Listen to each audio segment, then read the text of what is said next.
Okay. Hello, guys. I'm gonna take a few minutes to just release links in my story and give people time to come on in. So let me know in the chat if you can hear me, if it sounds good, if everything's all right on that front.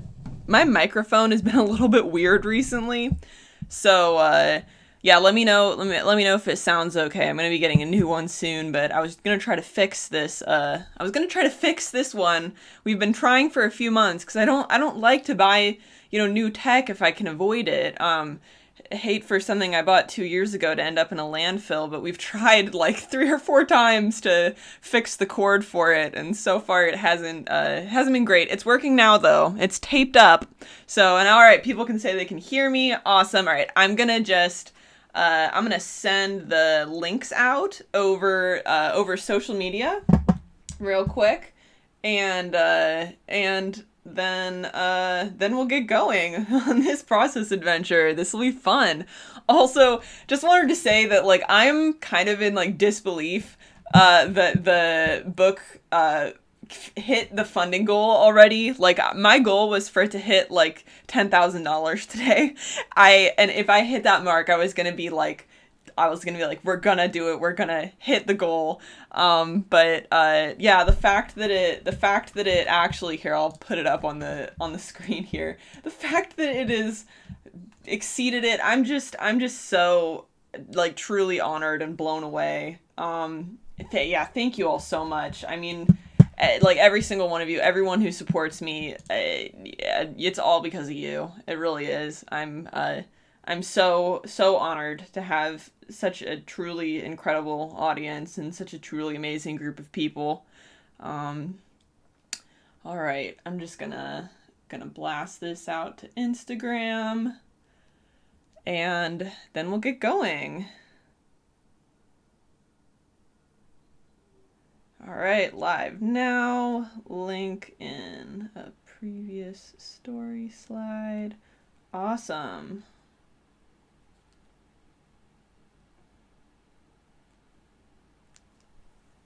Cool. All right. So let's do it. Let's do a sequel to this piece. So let me show you guys first kind of what I'm thinking of. So in this first piece, I wanted them to be finding this baby dragon. It's injured. It needs to go to like a wildlife rehabilitation center and get mended up. And then, I want them to come back. They've taken the dragon, it's gotten all patched up. And then I want them to be taking it back to this field. Let me show you guys some of the reference that I gathered. I think it'd be really cool if this area was just kind of like a broken car lot, like full of various broken down cars, abandoned cars. And I think it would be cool if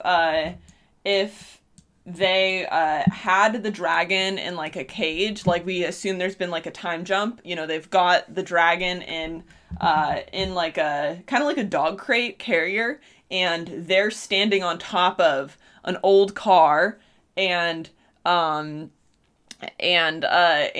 like using like a fishing rod or some type of hook to open the cage door up so that the dragon can come out and emerge. So that's my idea. And the dragon will have like a mended wing. Like maybe in this world, they've got some way to mend dragon's wings and get them healed up so that it can go back to its normal life.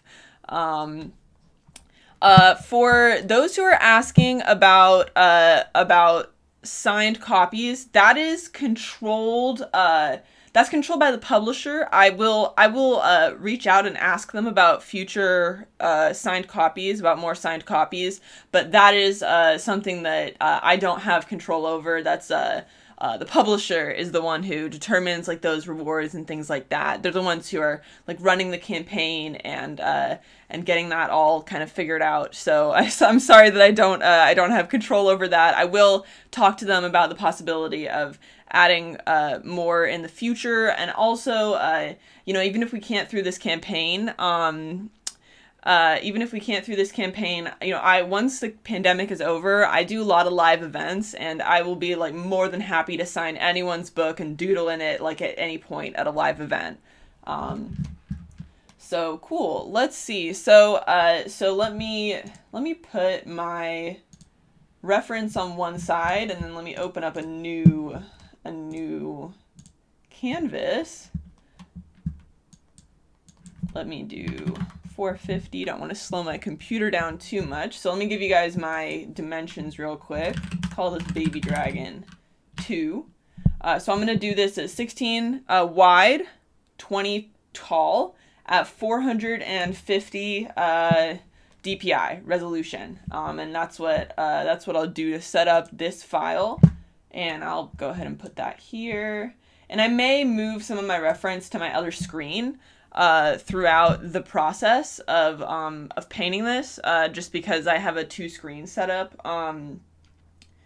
But I'll try to keep things over here so you guys can kind of see what I'm looking at. I do want to say I pulled these photos from like all over the internet, and unfortunately I don't know who the photographers are. These are all pulled from Pinterest.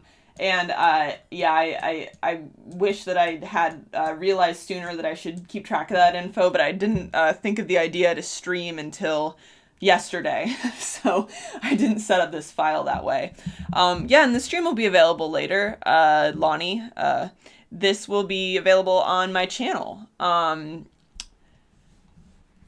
Let's do this. So I'm thinking that thumbnail wise, let me just fill this in with kind of a basic color. So I'm thinking that I want to do another kind of like daytime scene.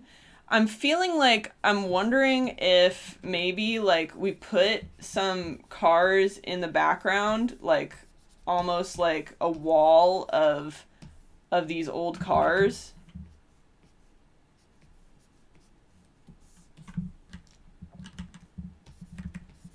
Kind of like, in the background with things growing on them. Maybe there's, plants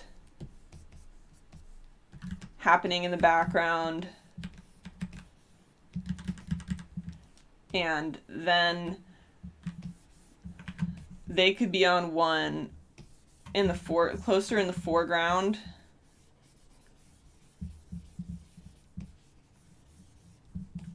We could have another car, maybe the one that we saw last time, but maybe from a slightly different angle. And let me move this up a little bit. And that the kids could be standing on it.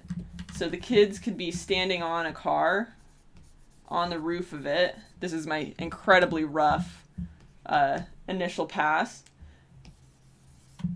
So the kids would be on the roof of the car, lit up, also kind of bright sunlight, maybe sitting on the roof of the car.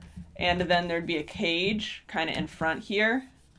This is how my brain works, what I'm thinking. You guys can see my early thumbnails. So then there's a cage. The cage is on the ground. Here. And the dragon is like creeping out. The dragon is like coming out of the cage.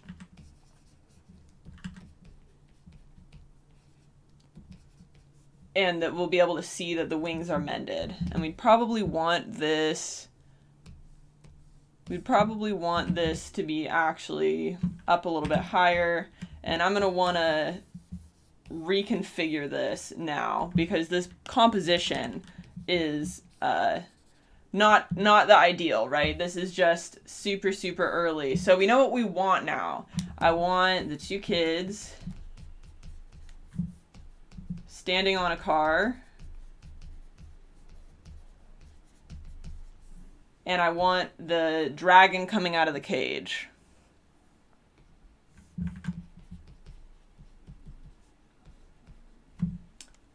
So I think that's like my concept for this. That's my kind of like idea of what I want it to look like.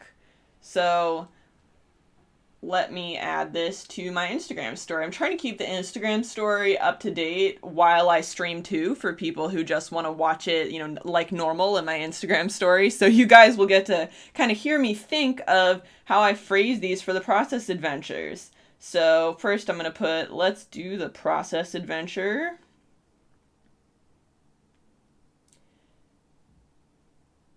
Here's my idea. I want the two kids to be standing on one of the abandoned cars with the dragon all mended coming out of a cage they got at the rehabilitation center.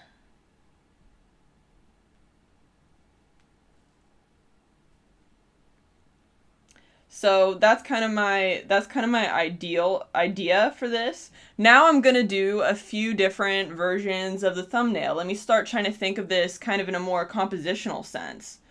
Now I need to figure out like how I can best arrange these different ideas in this image to, you know, show it more clearly. You know, I want them to be I want the image itself to have a clear immediate visual read. Now I need to reconfigure the composition to give me what I want. So I'm going to add that. Now I need to reconfigure the composition for storytelling. Cool. So let's do that. Let's try a couple different options.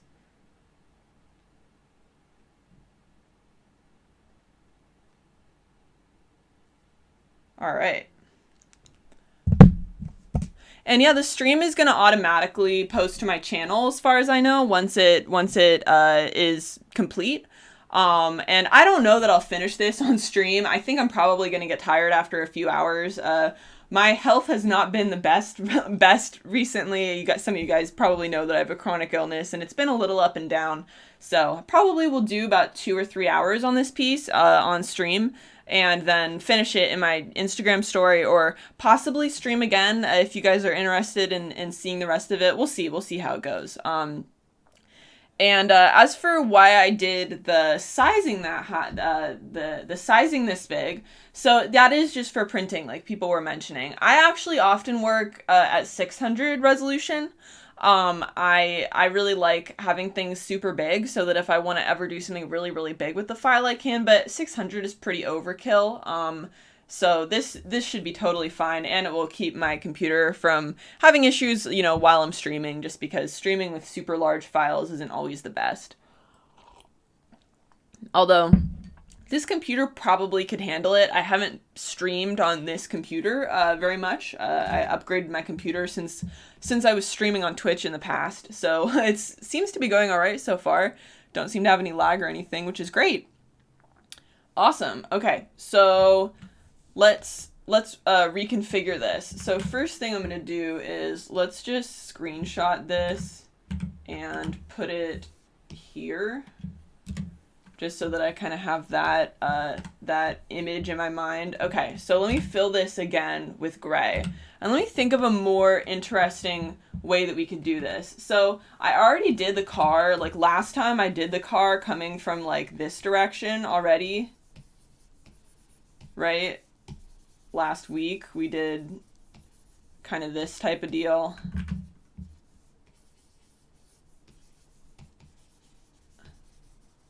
And maybe it would be nice to do a different perspective on the car. You know, maybe it's the same one, maybe it's a different car. It kind of might be nice to do a different car, you know, maybe a different type of car, since we already did kind of this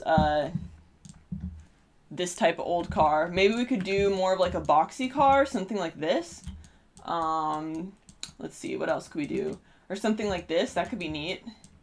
Just a different kind of structure of an old looking car. But then I also don't want to just like copy exactly a type of car. I want this to kind of feel like a different universe, a different world. So you know, maybe it's like just, it's similar to a type of car that really exists, but different in some, you know, some unique ways. Let's see. Yeah, I think this type of car might be kind of neat for this next shot. And Miriam, I'm not able to take personal commissions. I'm sorry. I unfortunately don't have the time to take on personal commission work. So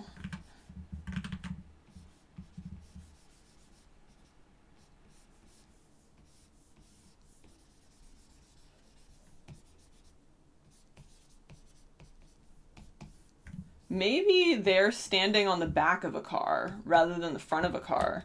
And maybe. So let's hit the roof with some light. Definitely want another like brightly lit scene. Although I do really like the front of these cars because they're so iconic. I think the getting the front in there is quite nice, but maybe we do it from a bit more of a side view than last time.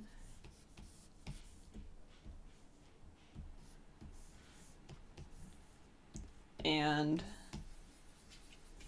maybe it's missing the back wheel and it's kind of like on the ground.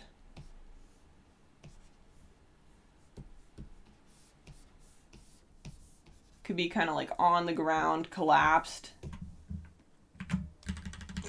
Or maybe they're standing on multiple cars stacked on top of each other. Although that would kind of give me some bad vibes for kids being on top of a car. I wouldn't want that. If they're going to be sitting on here, then I don't want it to look too unstable, or it will look like the kids might fall right on off, which we don't want that.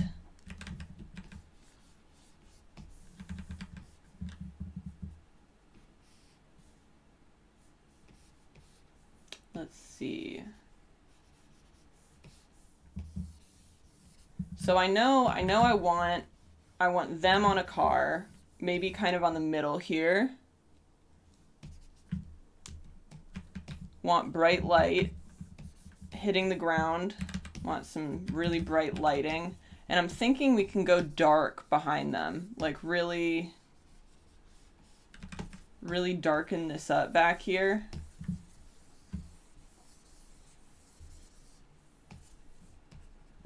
And I just think it would be so cool to have like a wall of broken cars.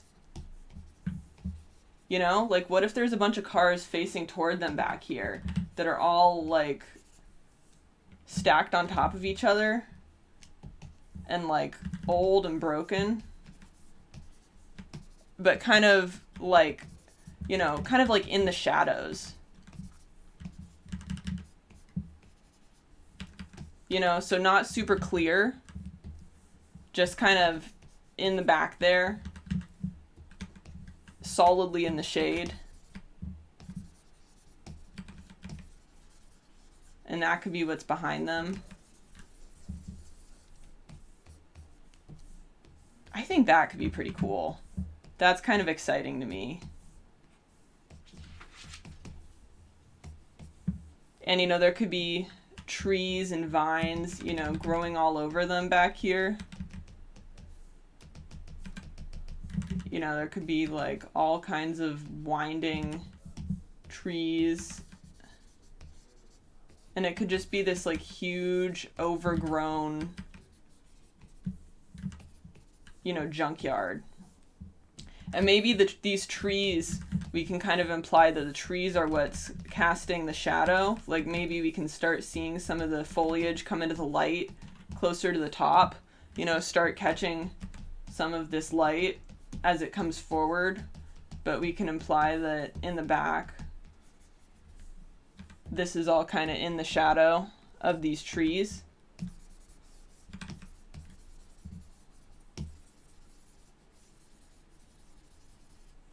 I think that could be pretty cool.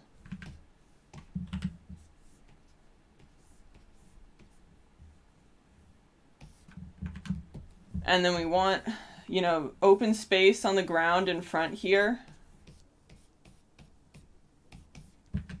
And then I want the kids, maybe they're sitting on the car here. maybe they're sitting like cross-legged. Maybe one's standing and one's sitting.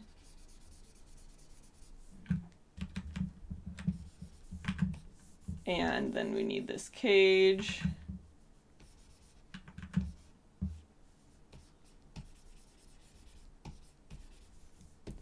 The cage that the dragon will be in. We'll be casting a shadow.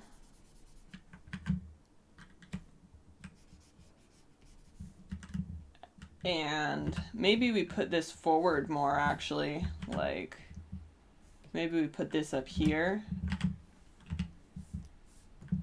And they can be, you know, in the sunlight in the background, contrasting against, you know, this dark area in the back.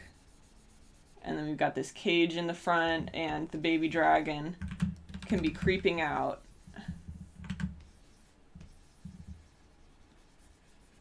And we want to make sure that we can see the wings. And see that they're all like nice and fixed.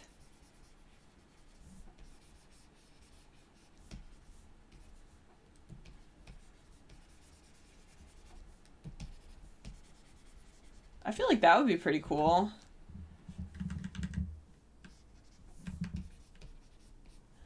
Bethany says, what if one of them is trying to video the dragon? I think what I want for these kids is for them to feel a little too young to like be on social media or anything, you know, to be kind of in that summer stage where you're just running around and like going on adventures and not maybe thinking about that. Just because I have a few other pieces where they're taking video of the creatures, and I think it might be fun if this one was a little bit more kind of like childhood magic-ish. But that's a really good idea. I love those pieces. I think it's really fun when you bring the phone camera into it.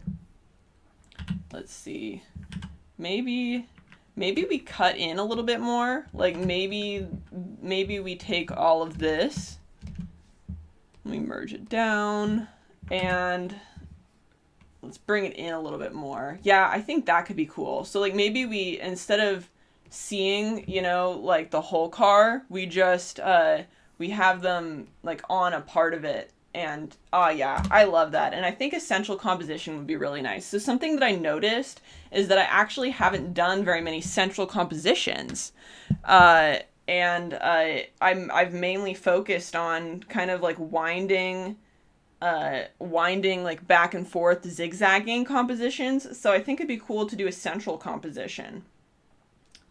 So let me add this to my Instagram story now for the people following along there. So sometimes when I'm doing these process adventures, it takes me a minute to think of what I should write in the caption. So I'll just kind of talk out what I'm thinking of, and you guys can get kind of a behind the scenes look at what I usually think of when I'm writing these for my Instagram stories. So I know that I want to explain that I want to do a central composition. I want to make sure that people understand this is an early thumbnail, you know, give people an understanding of like where my headspace is, and then also like in as few words as I can explain like what I'm trying to do with it. That's kind of always what I'm trying to do in my process adventures. So here's another take on the thumbnail. Start with that. Maybe we do a central composition. As the kids release the baby dragon from the cage with its mended wing.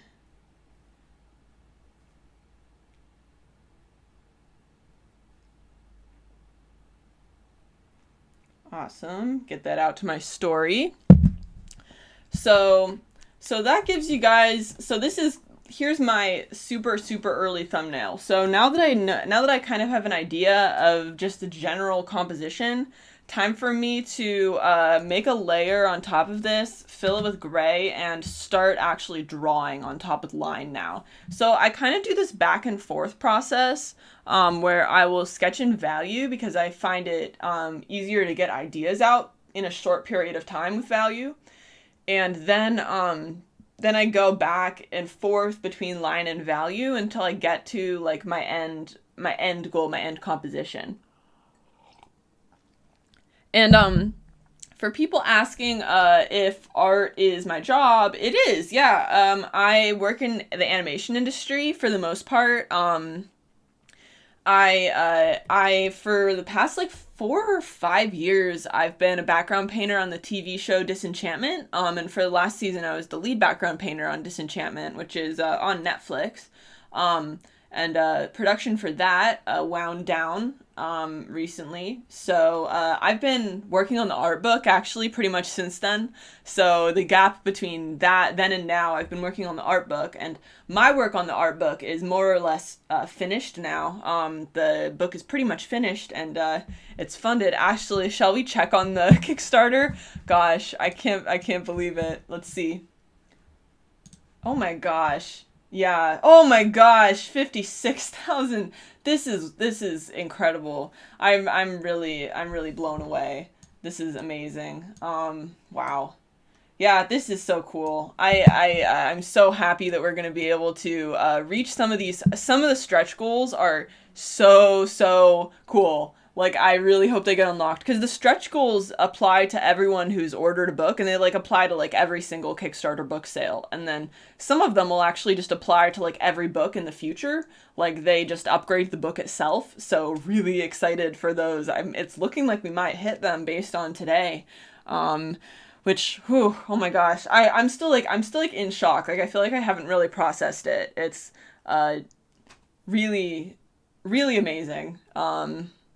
Yeah, it's a huge relief also. I haven't been working for the past few months because of the Kickstarter, so it's really cool to see this come together. Obviously, most of the funds go toward the book production and fulfillment, but yeah, a chunk of it is gonna go to helping me offset those living costs for the duration that I spent making the book, which is really great. Oh, boy, I'm so grateful.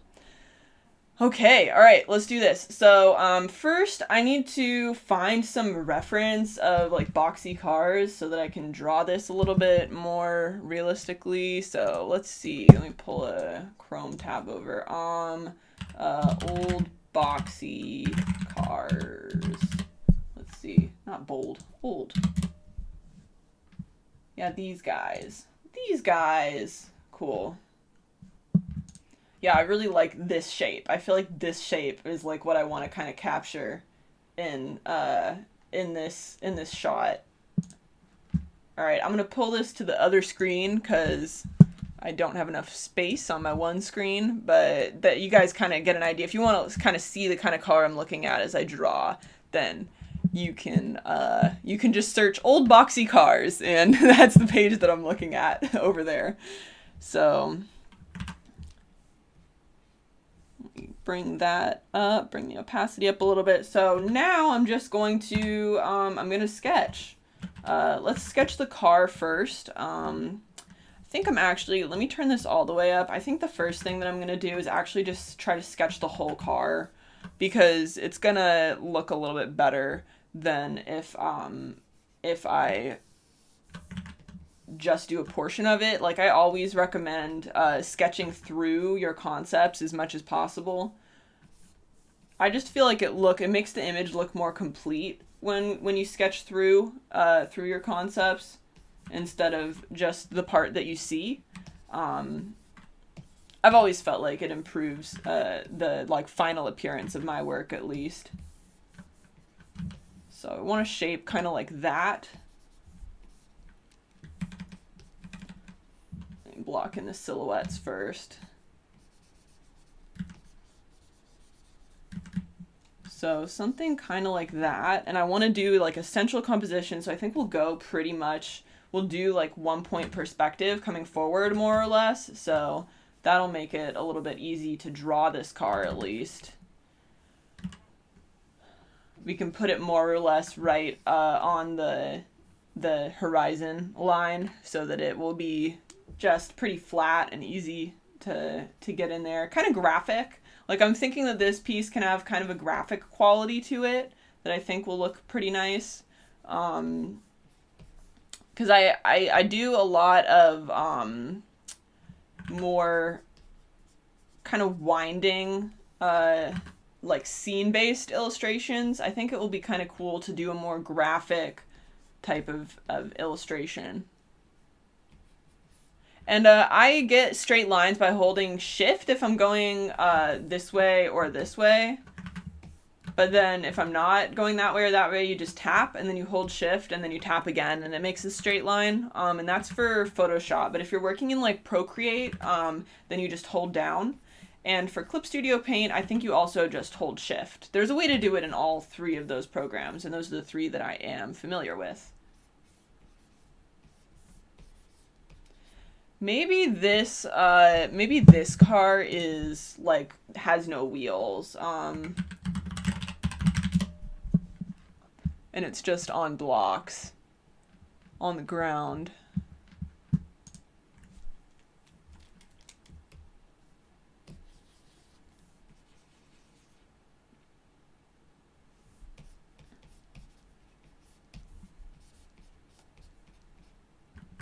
I think that could be cool. That could give us some additional height too.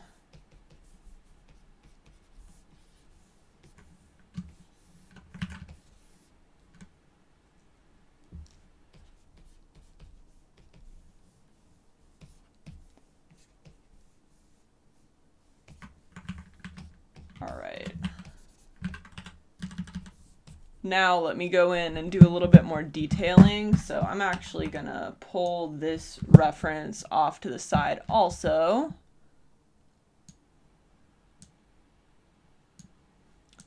And I like having a second screen. I think it's so valuable if you're able to. Like, it doesn't even need to be like a really great second screen. Like it almost like can be like a really, really cheap one, but just having another place to put reference is really, really nice. Like I super recommend it. I think that's like one of the main upgrades that I would like absolutely recommend to people. If you've got some extra funds and are looking for a way to upgrade your kind of work setup, I fully recommend getting a second screen. So now I'm going to go in with a slightly darker line, and I will refine. We'll just refine what I've done already. Yeah, this is kind of my process. I just like go back and forth. I go back and forth between, you know, kind of more general and then more specific, and I just repeat that process until I'm happy with it, like refining a little bit more each time. That's just how I've always done it. I've always found it easier than trying to kind of get it in one. Like, you know, I find it challenging to go in and hit like my final, you know, best idea or like the best version of a piece when I just do it once, you know, when I just kind of go in and try to hit the mark the very first time I go in and sketch. I find it much easier to kind of do this like back and forth where I can just make adjustments over time. So looks like a lot of these cars have that kind of front panel. Then we need this. I know nothing about cars, by the way, so I'm drawing cars like I would draw any piece of alien technology where I'm just looking at the shapes and have very little understanding of the function. I'm not a car person, unfortunately. I like driving, but I know very little about what goes into making a car. I like these boxy headlights, and we could maybe get some plants growing out of them again.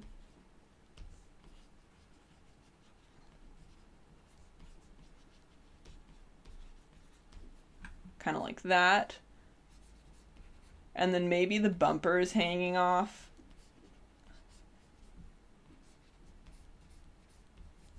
Kind of like this. Maybe the bumpers kind of sagging.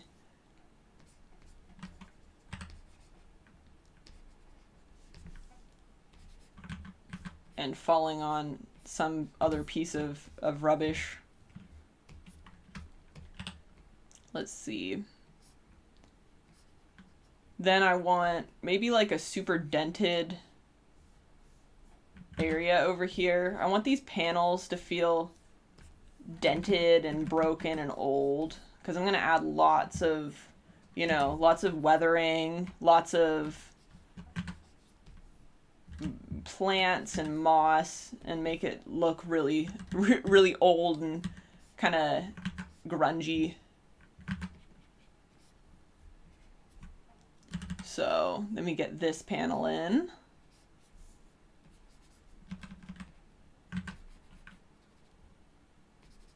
Feel free to ask questions, by the way. You guys can totally ask questions. I have the chat open. It's been a while since I've streamed, so it's going to take me a minute to get used to checking everything and responding to stuff. But as I get into the flow of it, I'll definitely try to be answering people's questions and stuff as I go. How many hours in a day do I dedicate to drawing and painting? It really depends on the day. I would say a lot, mainly because it's my hobby and my job. And I'm usually doing a lot of stuff at once. But I do different things. So if I'm doing really environment or scene heavy work, for my day to day, then maybe when I'm relaxing, I'll do studies, I'll do figure studies or do some other type of study that, gives me a little bit of a reprieve from the really intensive work, whatever it is that I'm doing. So I'll kind of try to vary it up. But yeah, I haven't been great about having other hobbies. I totally recommend having other hobbies. I personally myself am not the best about it. I really like hiking, and I really like going outside and going for walks with my dog and my family. So that is usually what I'm doing if I'm not working on art. Or sometimes I play video games. I go into periods where I play a lot of video games, and then I have periods where I play none. And I don't really have anything in the middle. I'm really bad at self-control. And I just know this about myself. So I just try to live my life taking account of that, to where I let myself be obsessed with games for periods of times. And then other times I just play none and just kind of do that. I'm bad at finding that happy medium. Do I prefer drawing animals and creatures or people? I really like both. I actually don't know that I have a preference. I think it really depends on my mood and what I feel like working on in a day. Because I actually really like both. I really like I really like painting people and animals and creatures. Let's get another window line in there, something like that. And then maybe there's broken glass like this in the windows. Kind of like that. Then we need the door. Maybe there's an opening here with plants coming out.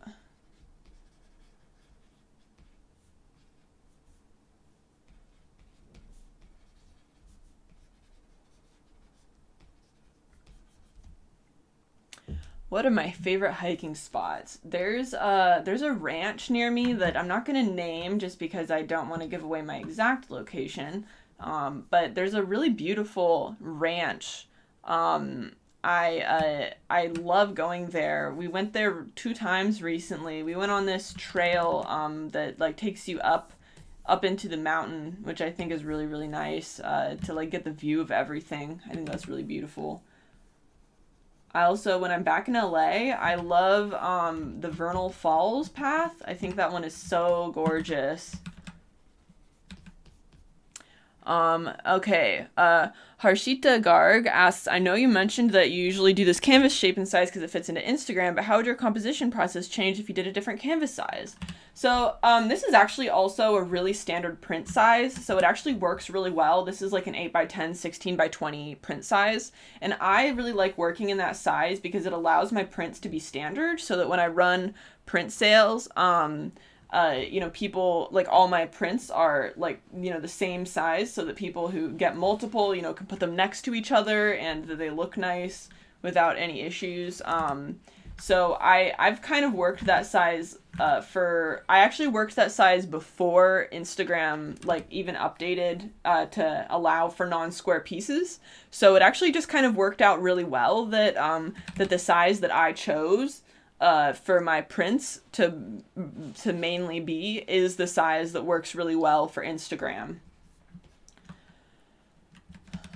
All right. Nada Art says you use very large canvas size. Does not make the brushes smaller. I've never had trouble. I make my brushes in canvases this size, so I've not had any trouble with brushes not being big enough. I think that for the most part, brushes these days are usually made with big sizes in mind because this is normal sizing for working on like an animation production. Like when I worked on Disenchantment, we would always work at like at least 11 by 17 at 600 resolution, which is pretty large also. That's bigger than I'm working right now.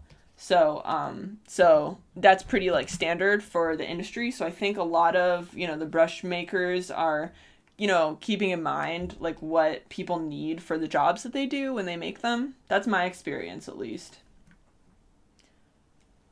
Okay, so then we want this to be on some blocks.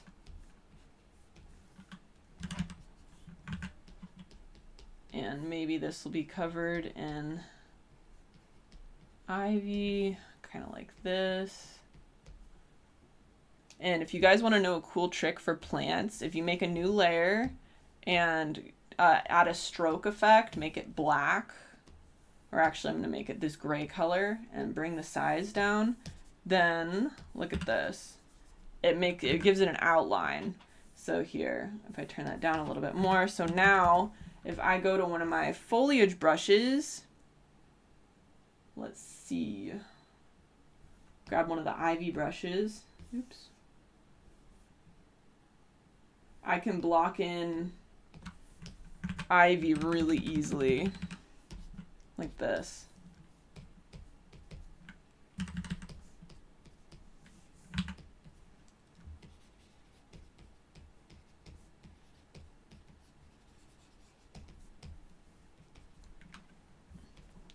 Cool.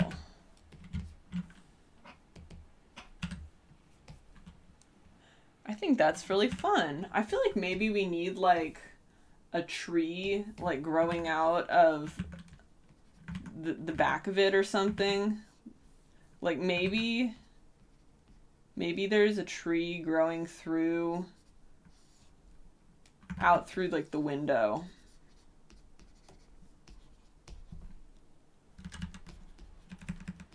Something like this. Let me grab this again. Actually, I have a new brush. I'm working on a second foliage set. I've been working on it for a while, but I really want it to be really good. So I'm taking my time with it just because, the last one I spent like 40 or 50 hours on, and I think I've only been able to devote like 10 or 20 to the new one. But check out this leaf brush. This is one of my favorites that I've ever made. I'm looking forward to releasing it. I think that the next foliage brush set is going to be great for people who need more variation, because I know that some of the types of brushes, there's really only a few. So I'm going to just be expanding on the types that are there. It'll be free like all the others, so no worries about that. And we're working on getting the Google Drive set up. It's actually mostly set up for people who use other programs, and we already have someone who remade brushes for Krita, or Krita. I don't remember exactly how to say it, but something like that maybe. So that'll be coming soon. I've been really focused on getting the Kickstarter up and running, so I haven't had time to get that completely figured out yet, but that will be coming super soon.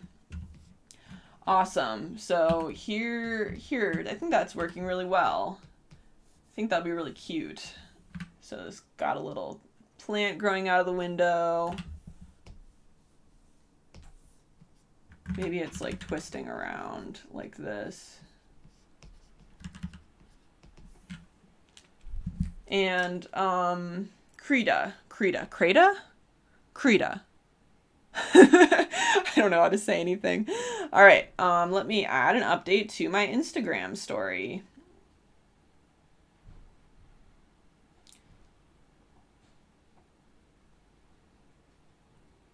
All right, say I really want a cute boxy car for them to be standing on.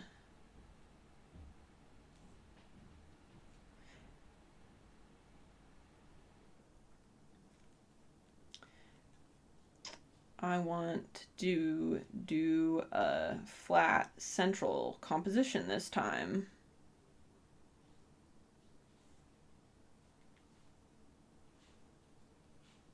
All right.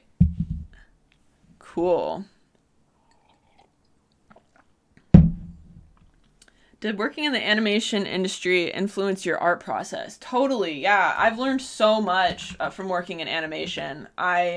It's hard to even say what my art would look like without working in animation, just because I really grew, I developed as an artist while I was working in animation, because I was 20 when I got my first job in animation. So, it's been a massive part. I'm 24 now, so it's been a massive part of my development. Like, all of my all the biggest parts of my artistic development really happened while I was working in animation, and I think that it played a huge role in the kind of storytelling that I like doing with my work. Awesome. Okay, so that's looking good. We can call that car. Let me turn this down now, and let's make this guy bigger and see where we want to put it. So I like the front of that bumper is the thing. I think it looks cool, but I think we do want to just kind of do this deal. Put it maybe about this big. Or maybe we do this. Decisions. Do we add the whole car and put them further back? No, I don't think so. I don't think that that's going to work as well. I think we come in close like this. Yeah, I think this is the move. You're going to hear me do so much talking to myself as I work things out. Yeah, I think something like this. Like that. Cool. Krista XD says, if you have so many ideas in your head, do you draw them, write them in a sketchbook? I write stuff down all the time. I also just have like ideas I keep coming back to in my head, like repeatedly. I've always kind of just had a bunch of ideas that I've like returned to. Okay, actually, I've got an idea. All right, I've got an idea with this. What if we move the tree? I know what we want to do. All right. Make car small again. That says cat. We want this to say car. Let's move the tree to this window, like this. And then let's do this. Have the car be like this, like halfway. And then one of them can be sitting on the roof and the other can be standing on the hood. And I think that that's going to be great. And we can still totally do a pretty flat perspective with this. It's just going to be slightly off center with that. But if we put them like here, then they can still be a pretty central compositional element. So let me increase this opacity a bit. That actually looks really nice. I like that. I think that's actually better than the car would have been centered on it. So now let me block in where they're gonna be. So maybe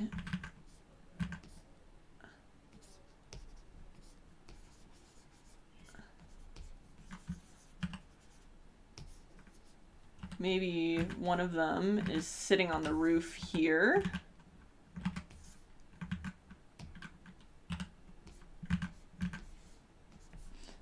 And the other one is standing right next to them here.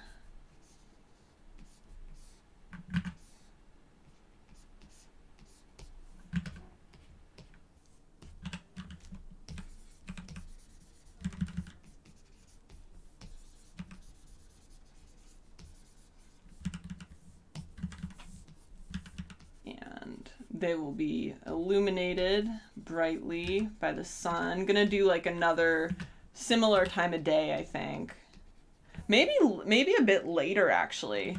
Maybe it would be cool if, or no, I think we still want the really dramatic top down, but maybe we'll do a slightly different color scheme. Like maybe everything could be more dead and brown rather than green. Like maybe it's like summer now. Or maybe it's like the end of summer now. Maybe they got the dragon at the beginning of the summer, and then at the end of the summer they're releasing it, and the heat has kind of killed a lot of the plants. So we could do a more kind of like Western looking, like yellow, bright sun, you know, with brown grasses and like dried up leaves and stuff, with maybe some green. Some green going on, but you know, more of kind of browns and whatnot. I think that could be pretty cool.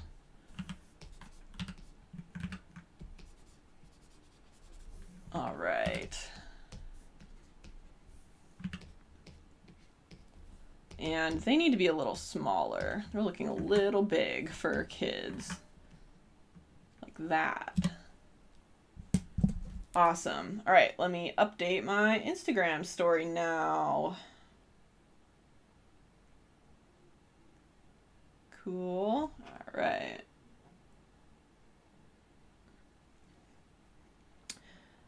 I really want to create a bright stage for the dragon in front, and to silhouette the kids in the back.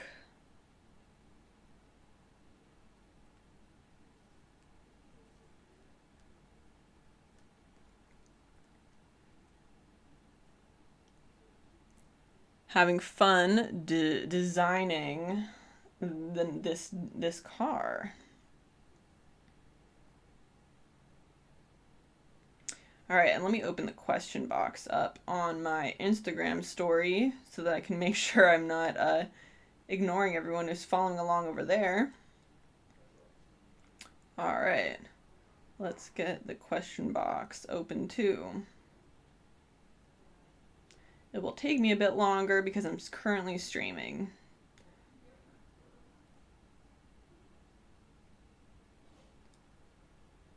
But I will leave this up for 24 hours to answer questions.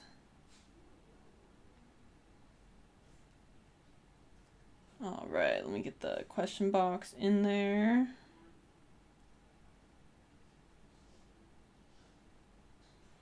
Cool.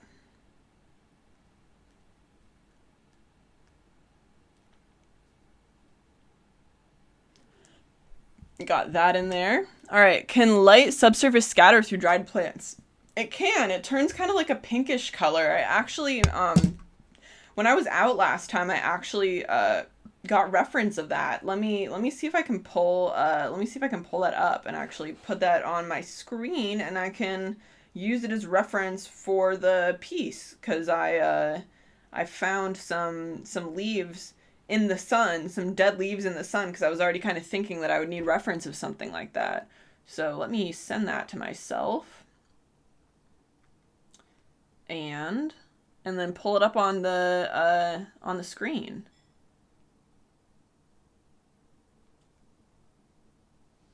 And for someone who mentioned saying that they felt down because they felt like they couldn't get into the animation industry or concept art industry if they were self-taught, I dropped out of school when I was 18. And I have no degree, so I know that at least on my personal basis, for me, that didn't end up being necessary. I mean, I think that having the privilege of going to a college opens up tons of doors for people, and if it's a possibility for you, then I think that's awesome, and if it works for you, I think that's awesome. But it's not possible, and it doesn't work for everybody. With my chronic illness, college didn't end up being doable for me.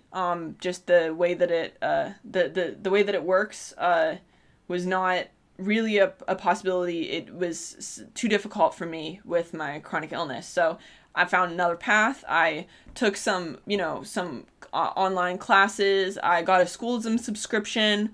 I pretty much kind of put together my art education through the internet and through non-accredited colleges, and that ended up working just fine for me. It ended up being exactly what I needed. So I think that there's lots of possibilities out there in the world, and actually, in the book I talk about that a decent amount, just because I think it's important to show that there's more paths than just the one that is most typical, because not everyone, the same life path doesn't work for everybody.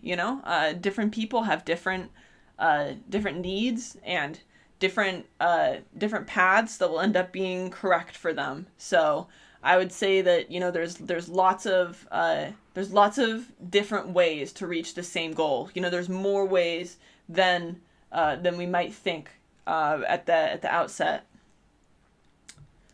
All right, I emailed those to myself. Let me pull them up. I just take reference with my phone usually. I have a camera, but when I'm hiking, I usually like to be kind of lighter. I don't like to have so much on me. So I usually just use my phone for that. Yeah.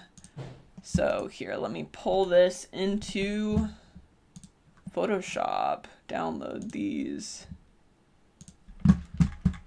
And open them up here. All right, go to my downloads, get these open. So these are the references that I took when I was out last time. So we can see subsurface scattering happening inside these leaves, all through here. That's not showing. Do blue. This is all affected by subsurface scattering. We can see it in here. We can see this. This is where the light is coming in. The leaf is semi-transparent. The light is bouncing around dramatically inside, getting trapped inside, heating up, and creating this, orange glow. You can see the difference in saturation between this more gray-brown, versus this much more saturated, brightly lit brown. So we can totally take advantage of that, and we can add this type of subsurface scattering into the piece.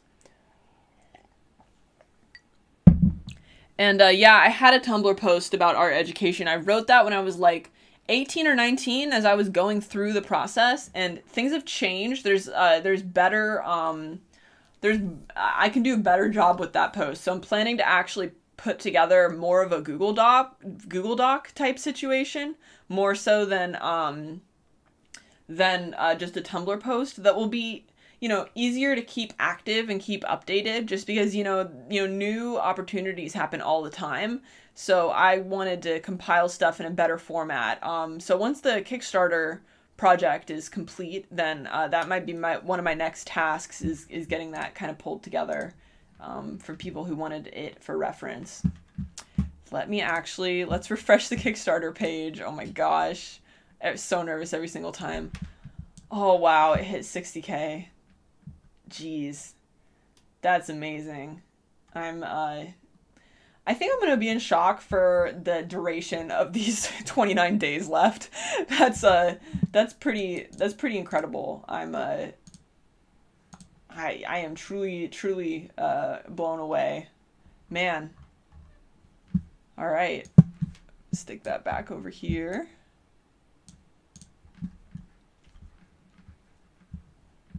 Wow. Oh Oh my gosh.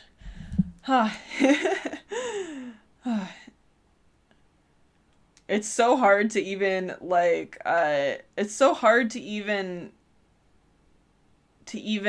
like I don't know. I can't even articulate it. It's just such a wild feeling. So so all right, there's those kids, and then let's put more cars in the background. So I know that I want more cars for behind them. We'll make this kind of a car graveyard. And I think it will be cool. I think it will be cool for this to be like more front on, maybe, to get like just some, more interesting perspective happening. I can't release the stretch goals myself. Yugurai is asking. The next one will be made public soon, though. I think within a few days. We just need to get the graphics for it finished. So that's kind of like the exciting thing about Kickstarters is the updates drop, with some regularity. And it's just kind of fun to like check back and see, because like everyone who pledges gets all of those stretch goal upgrades. So it's kind of cool to like go back to the page and like see what you get, with your order, since as more people pledge, everyone gets, those upgrades, those same upgrades.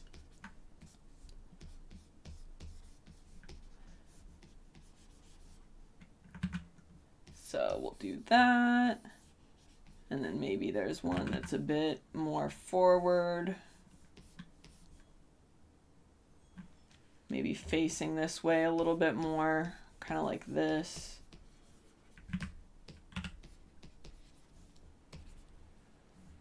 And these could be like covered in plants.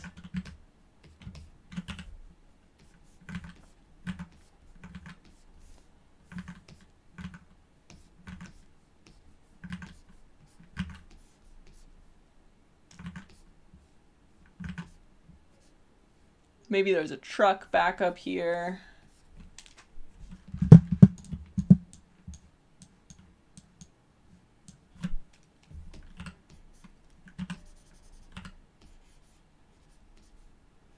Something like this, with the bumper falling off.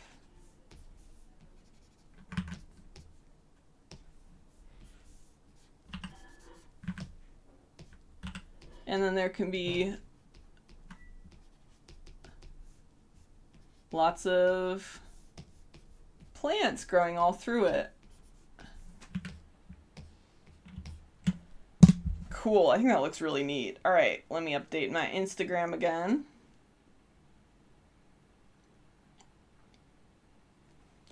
I think it would be cool if this lot was a car graveyard.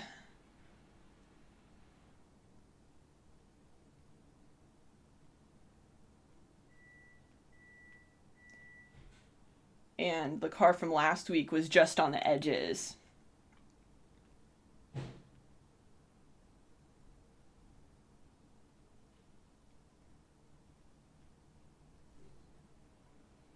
think that would be really neat.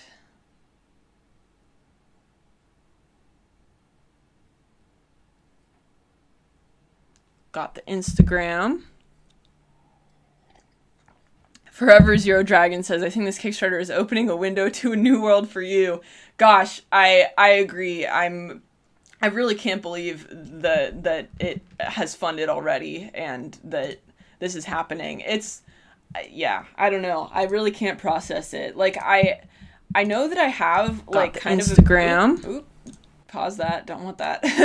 I know I have kind of a large audience online, like, when you look and see, it looks like I've kind of an established artist, maybe, like, not trying to sound like I don't know, that audience is new though. Like, I mean, like, so many of the people, like, well, many of you have been following me for like forever is the thing. Like, I've been on the internet forever, but jumping from like 50,000 to like 300,000 followers, that's been like a year. You know what I mean? Like, that's been like recent. Like, that's like new for me, like I did not have, like, even just over the course of the pandemic, like, I think the size of my audience has like doubled, so my understanding of like what's possible and like what kind of projects I might be able to do is like, I don't know, it's like suddenly the possibilities are just like so much, like, because I would love, there's so many things I would love to do. I really want to make more accessible education for people who aren't able to go to school, like the way that it didn't work out for me. Like I really want, to make art education free for in as many ways as I can. And I just like feel like that with like this audience and this kind of support, that's like a possibility, that like it's possible that through, community and like donation funded efforts that I could create like even more, educational possibilities for people. And that, yeah, that is like the most exciting thing to me, because that would just be, I don't know, that would be pretty amazing. That's all I can say. All right, so we want this car graveyard to set back in space. Yeah, the mermaid series was really huge. That was the first really huge thing that like took off for me, because like that started getting shared by like Instagram pages, like the Instagram page Ocean, like with the actual name Ocean, with like 1 million followers, were like started sharing that series. And I think a lot of people found me that way. I think that was a way that like my art became like more known than it like ever had been before. So that was like wild. And then after that, for sure, like the Avatar fandom, oh my gosh, the Avatar fandom like did so much for me. I will be forever appreciative to the Avatar fandom. Like I'm sure some of you guys are in the chat and you guys are just the best, like just the best. I have had such an amazing experience like making art for that community. And I really hope that that I'll be able to work on an official thing for them someday. I think that would be really cool. Oops. All right. So I know we want these kids in the back here, and we've got these abandoned cars going on behind them.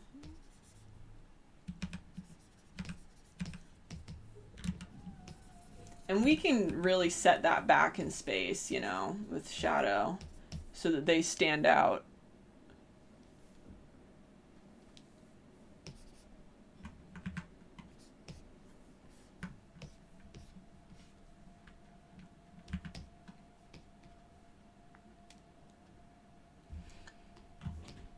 Yeah, I think that looks really cool.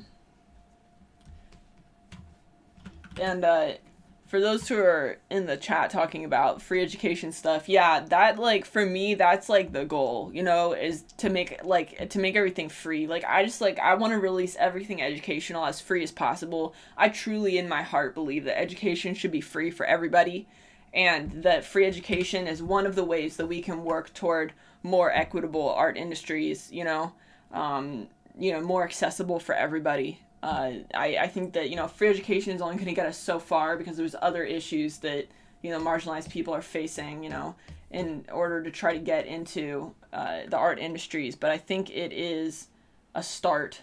It's the most actionable thing that I can do, or that I felt like I can do, and that it's where I feel like I can throw my effort into the most. All right, let's figure out this dragon now. So we've got this area in the back all set up, and we've got this stage in front.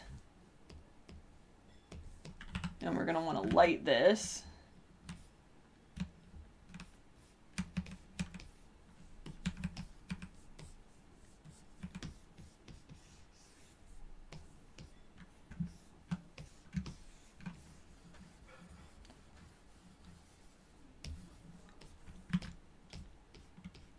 Oops.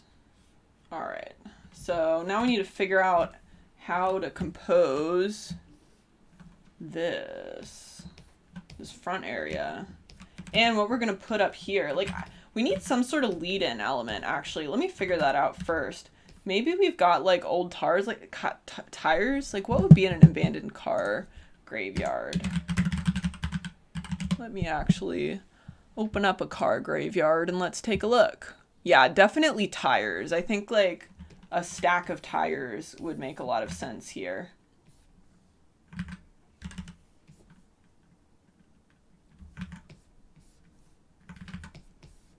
Maybe something leaning here. Let me just block in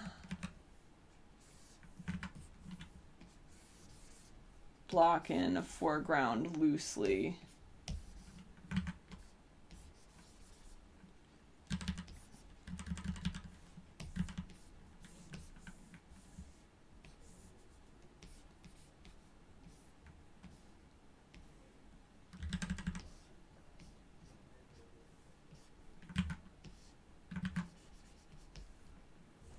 Something like this. I feel like we just like needed a foreground element to lead in, and then I can cover this in plants and stuff too.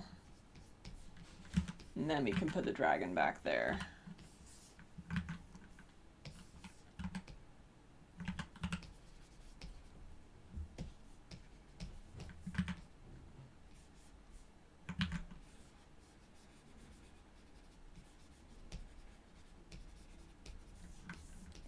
Something like this feels nice.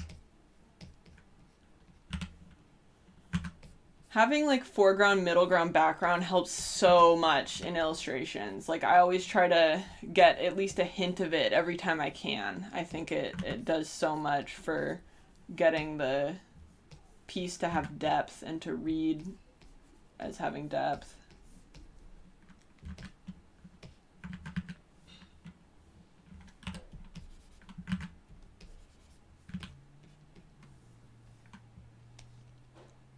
Ooh, a broken steering wheel. That's fun. Maybe that's what this shape is. Maybe this is a steering wheel here.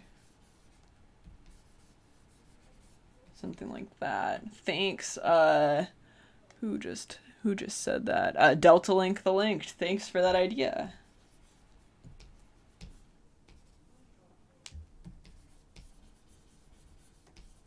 Would need to be kind of bigger, maybe like that. Okay.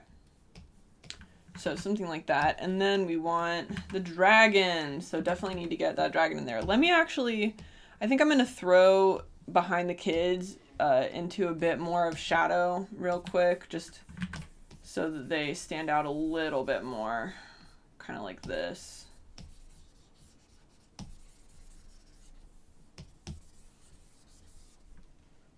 Cool. Do I have any recommendation for learning values? My like biggest recommendation, hold up, let me save this actually. Hold that thought. Is this not saved yet? Let me go to my process adventures, make sure this gets saved. Cool. Okay, so my best recommendation for learning values is for sure Nathan Fowk's composition course on schoolism.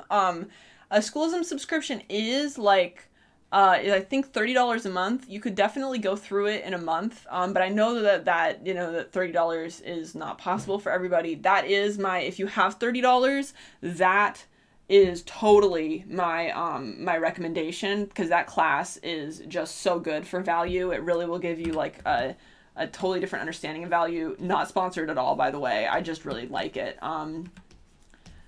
So that class is a recommendation. Then Framed Ink is a really amazing book, and you may be able to find a PDF for it online somewhere. That book also will take you through value for sure.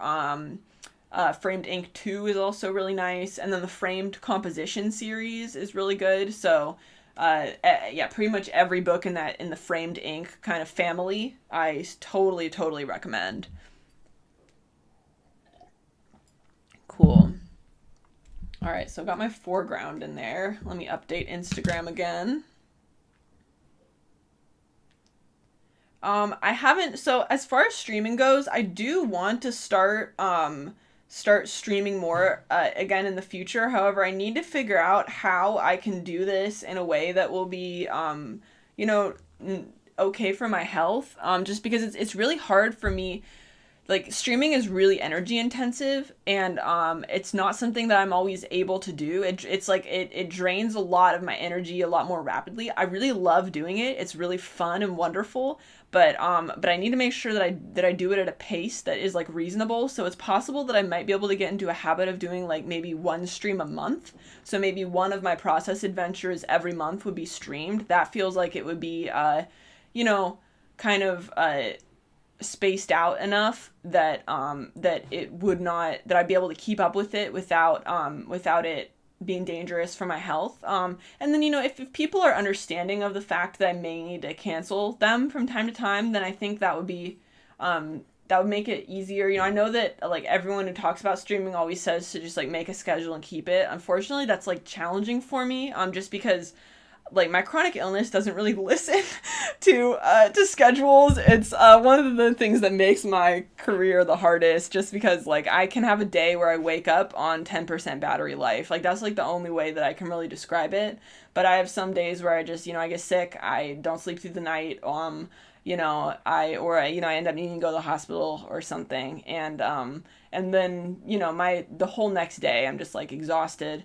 So we'll see. It's possible that YouTube content is going to be easier for me just because it'll be more on a schedule, and maybe I could build enough of a buffer that that I wouldn't be like stressing out about missing stuff. But yeah, we'll see. You know, it's just, you know, I don't like letting people down. I really don't. So I've been trying not to make any promises that I can't keep. You know, I don't want to set up a streaming schedule and then not be able to keep up with it. So that's just kind of where I'm at with that. So it's possible that streams are going to actually be more of just like, okay, I'm streaming, you know, tomorrow, and people can drop in, you know, and we'll just kind of go from there. You know, we'll see. I'm still kind of working it out, what's going to be the best option. Now that I added this foreground element, let me update my Instagram story. Added foreground.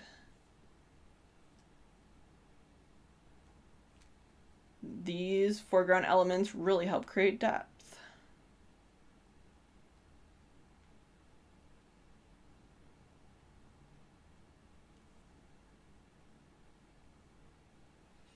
Added that to my story. How is it with my illness with work? Do I have problems with missing work? Yeah, so my team on Disenchantment, it was really amazing. Like I really had just the greatest people around me. Like I truly, like I made friendships for life working on that show. I had the best people around me. And they were really understanding. I actually, like, I got sick and had to go to the hospital, like, during the middle of a work day once, and my coworker offered to drive me, and it's still challenging. You know, I would say that, you know, the animation industry is really fast paced. It's not built for people with chronic illnesses or disabilities. And it probably will be one of my biggest challenges for my whole life, but it's been possible. I don't really know how else to say it, that, you know, it's been challenging. It's not always easy, you know, and I hate letting people down around me. And sometimes when things happen, you know, other people on my team have picked up slack for me, which I have, you know, just endless gratitude for. But yeah, I would say it's not easy, but it's been possible for me. I guess that's just the best way that I can put it. Yeah. I think, you know, there was about 2 weeks when I was, I think, about 21, when I was working on Disenchantment. There were a few weeks where I pretty much just had to be home because I ended up getting a pretty bad I got a pretty bad secondary condition. Like when something about having a chronic illness is that often there's like secondary side effects, you know, things like secondary infections and just like other being susceptible to other things that aren't that can be really unpredictable. And that took me out of work for about 2 weeks at one point, and they were so understanding of that, which I am so grateful for. All right, cool. Let's add the dragon. And then I need to do another sketch pass. Actually, I might do the color key pass after after figuring out where we're going to put the dragon. So I think we want to put the dragon,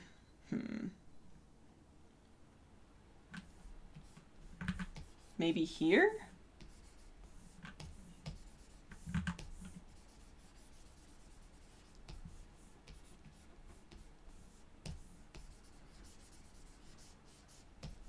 Maybe here? I feel like here might be nice.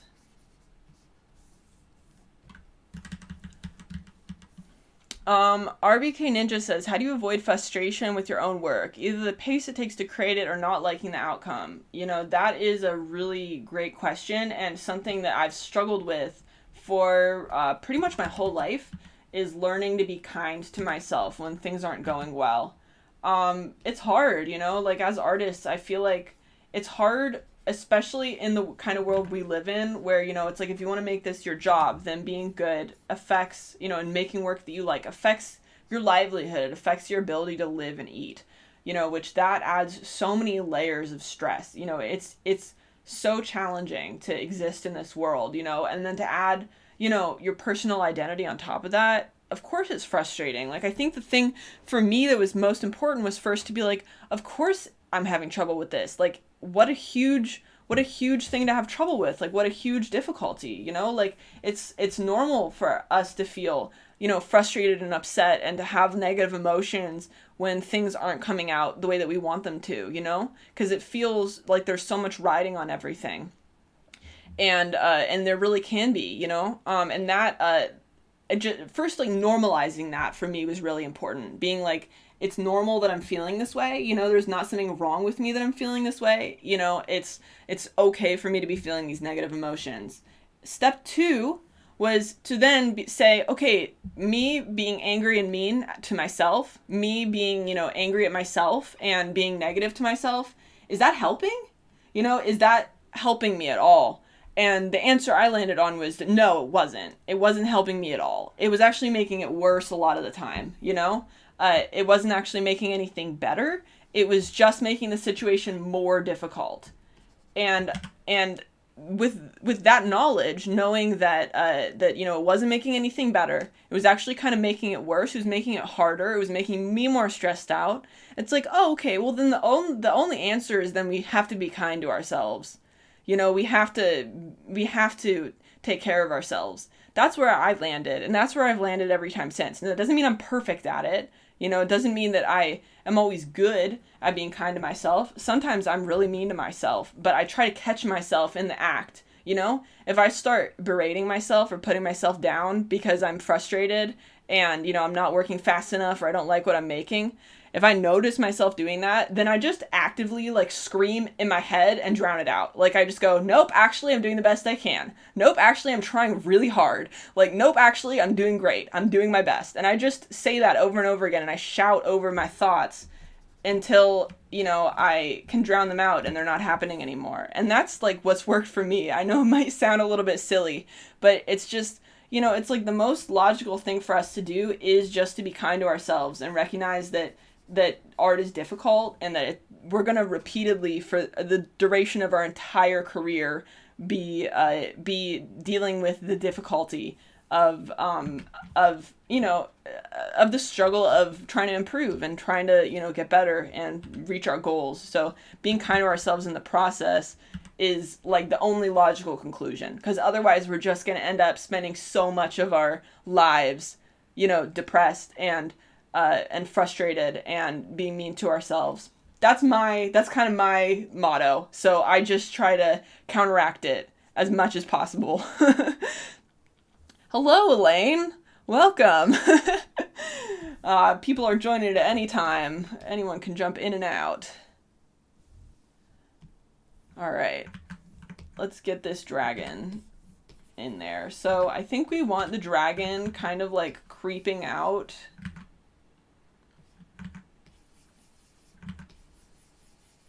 Like here, maybe? Like maybe it could be like partially in and partially out of this cage.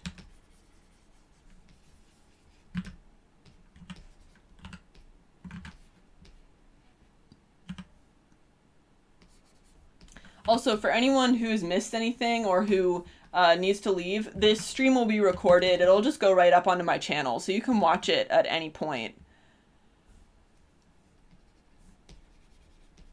All right, yeah, so let's get, I think the dragon could be somewhere around here.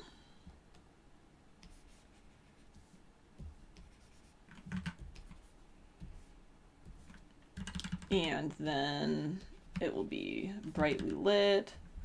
And then we can get these wings in and show that they are all nice and healed.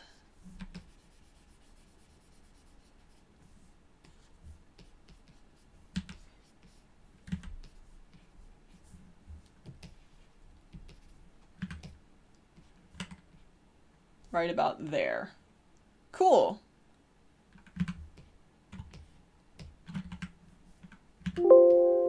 All right, I think that's going to be great. This is going to be really fun. I'm liking how this is coming out.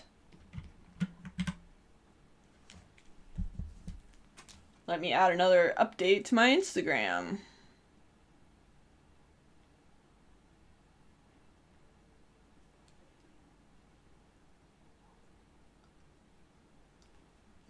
All right, added the baby dragon emerging from its cage. Cool.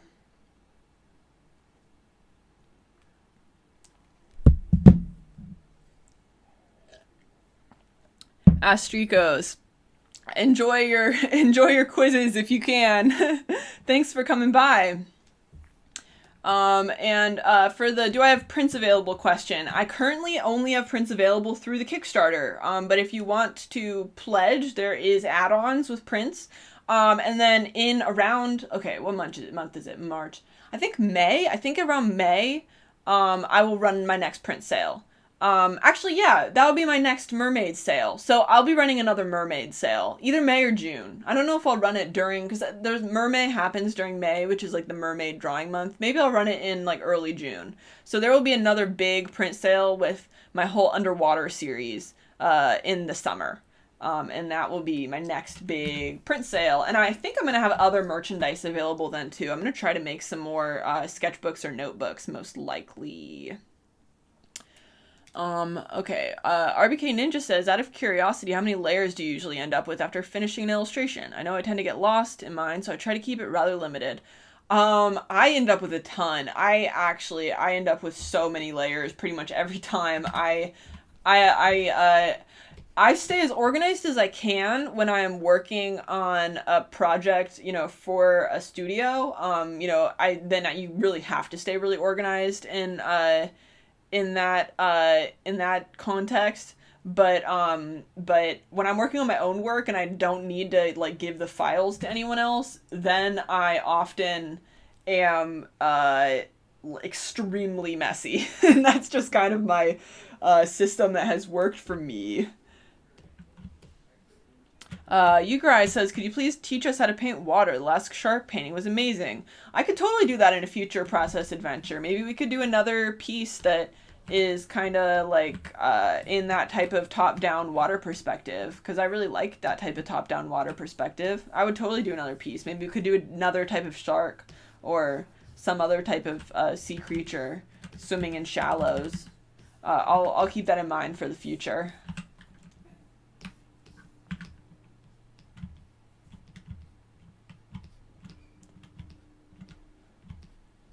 Cool. I still think it'd be really fun for this kid to have like a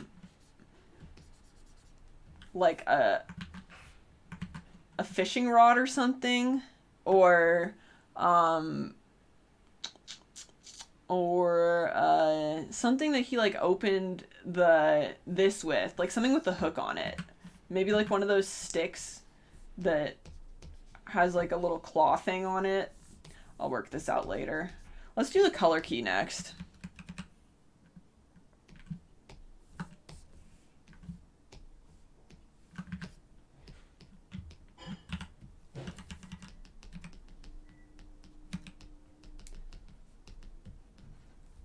Shall we get a Kickstarter update too? Oh my gosh. Let's get a Kickstarter update.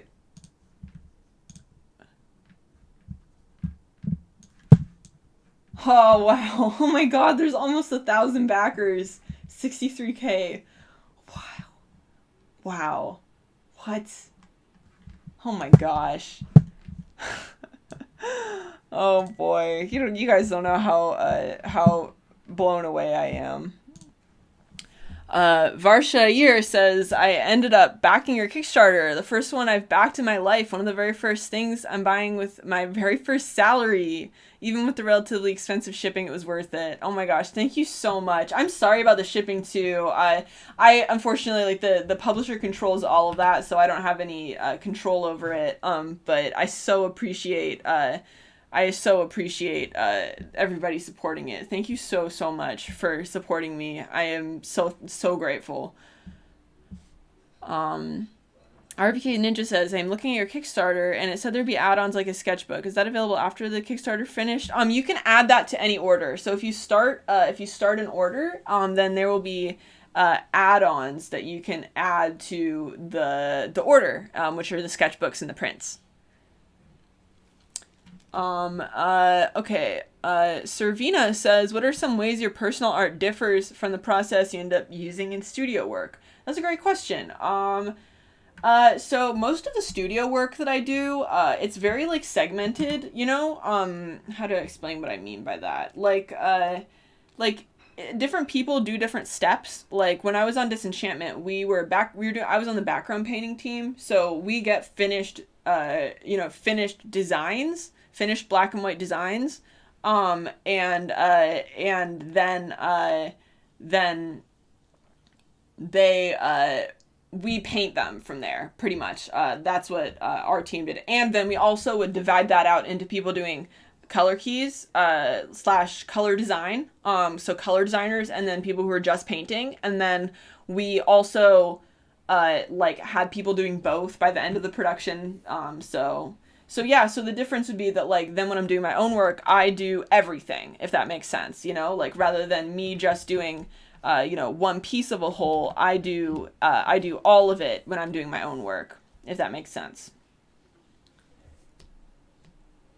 Oh, I need to merge this down. Okay, merge. Oops. Try one more time. Merge this. Okay, cool. Got that merged down. So, wow, big change from there to there. Awesome. Cool. Rosa Gonzalez says, why did you choose a UK publisher? 3D Total is just one of the best probably the best art book publisher I've ever come across. They're just an incredible publisher. Like, I would have worked with them no matter where they were in the world. They just do such an incredible job with every single project they put out, and I really love how dedicated they are to the ecological side of it too. They do the one tree planted for every book sold effort, and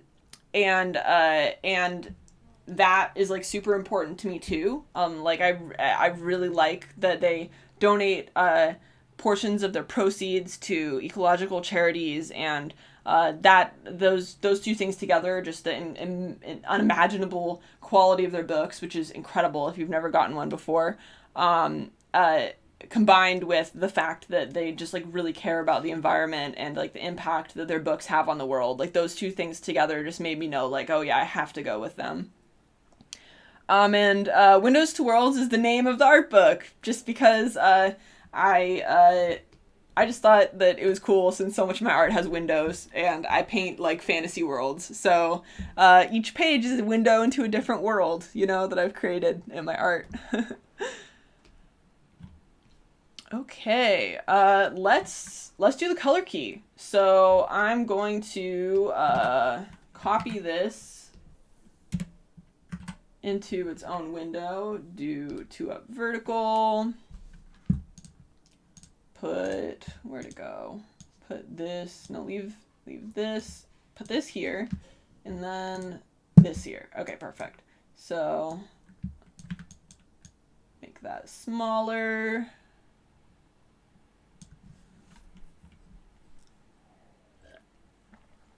And I'm going to pull my reference up over here so that I can see it.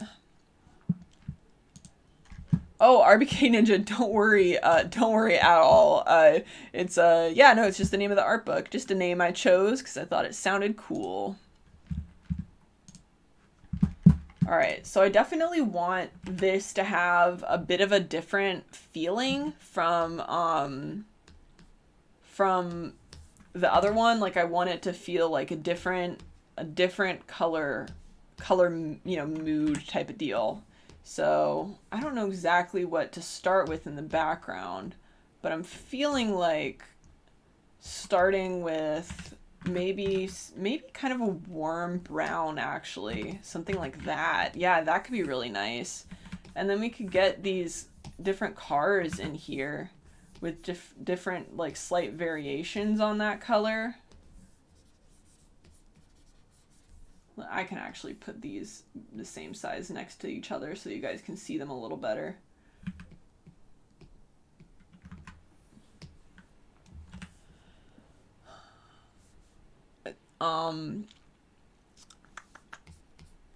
Yeah, so okay, so then we can start filling in these as we go back in space.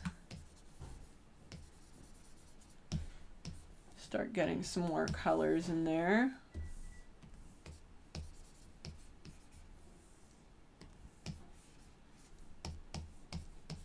Kind of set up this type of like backdrop for it, and then maybe there's some green in here, but kind of more minimal, more in the browns I'm feeling.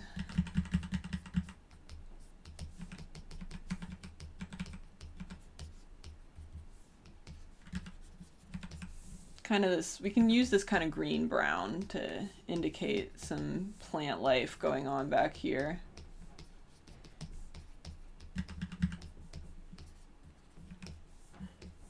And then, you know, what's in the back here, it can be hit with some, maybe some cool light from the sky. And that can be what defines the forms back here. We can have some kind of cool skylight.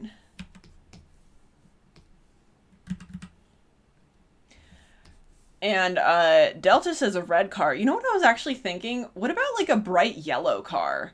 I know that that is like kind of weird and unusual, but wouldn't that be kind of neat?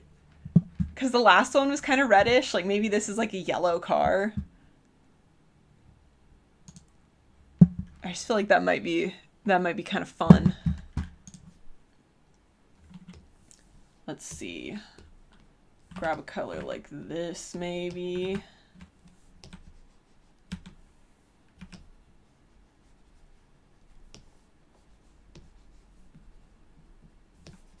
And then it would be super rusty. And we could get different shades in there. Like, you know, sometimes these old cars, like they had different panels that were different colors. Like maybe this door is like browny orange.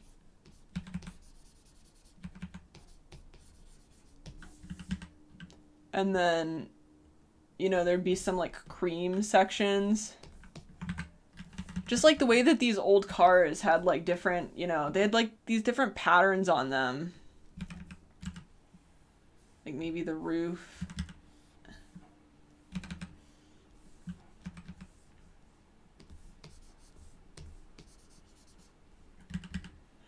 And for my layer setup, this is, I just grouped my, my value thumbnail together, and I reduced the opacity down to 30% and set it to multiply on top of this. So that's how I am, that's how I set that up.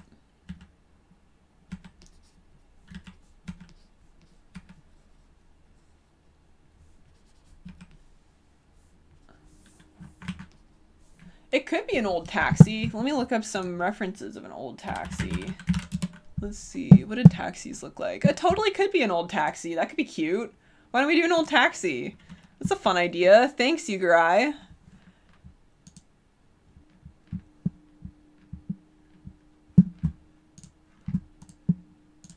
Something like this.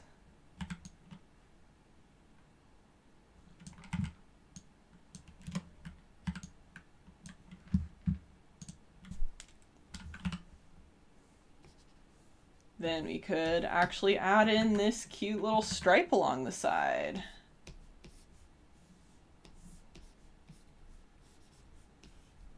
Something like that.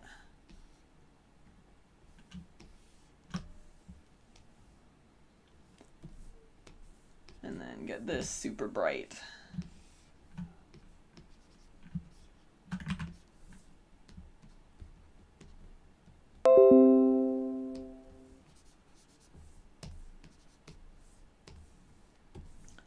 Then want to get these insides darkened.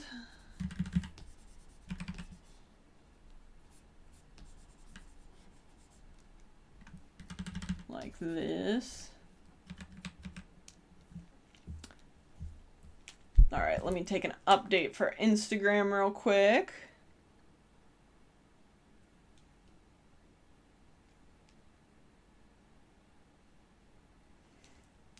Got the idea for the from the stream for this to be an old taxi.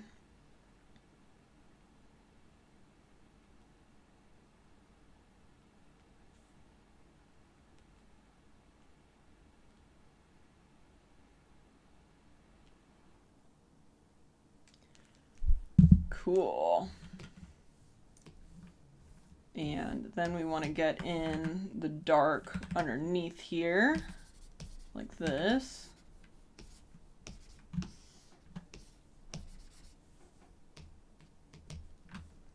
And then I want this window to light up bright, but look like a window.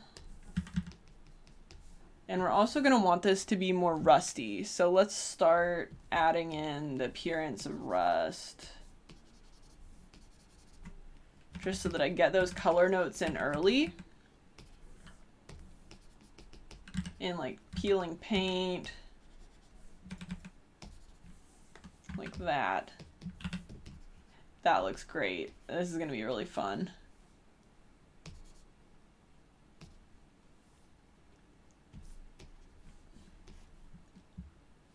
Cool.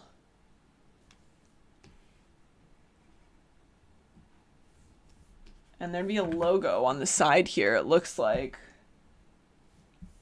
We could have the little taxi cab information here.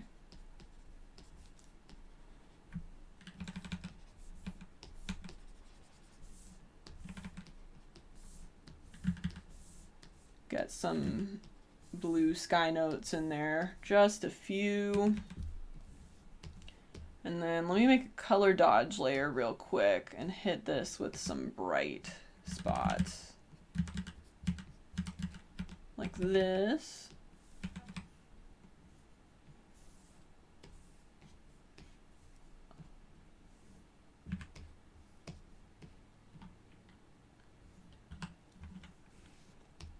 Then we need the ground. Well, actually, let's get in a couple more. Let's get in some, start getting in like, we want there to be some grass, but it's going to be like dead grass for the most part. Brown grass.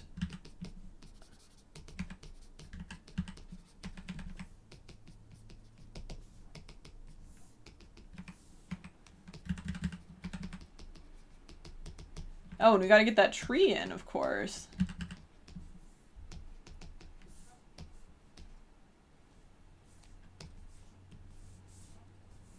Get some dead leaves in.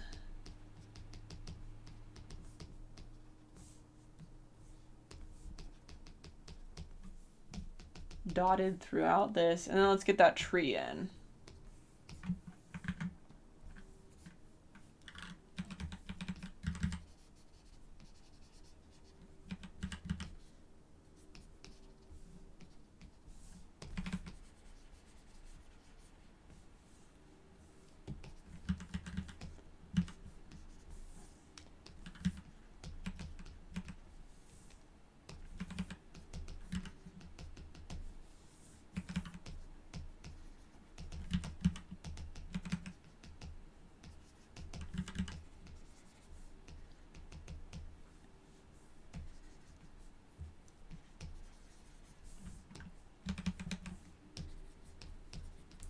And let me actually grab this brush again. makes blocking in leaves quite simple.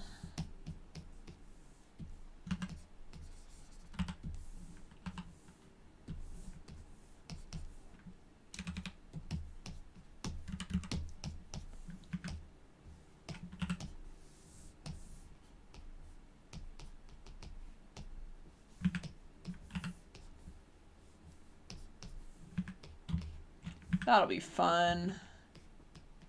Cool. Gotta hit this with light. Thank you so much for pledging, RBK Ninja.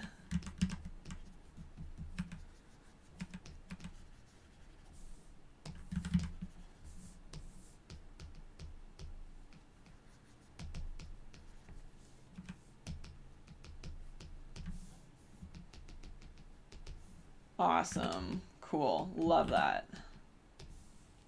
Cool. All right. Let's get that ground in now.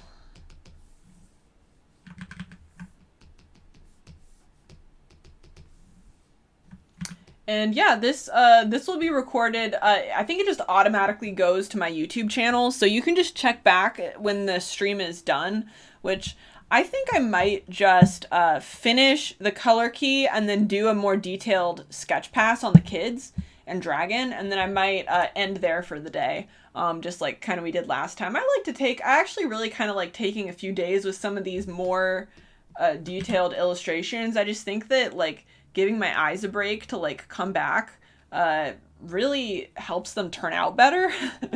Like they actually end up like having kind of a more well-rounded appearance.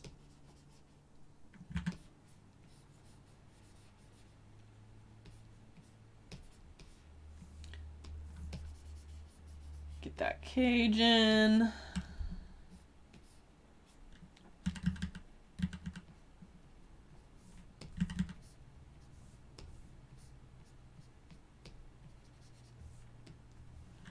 Delta, you said one question. Do they have bags? What do you mean by that?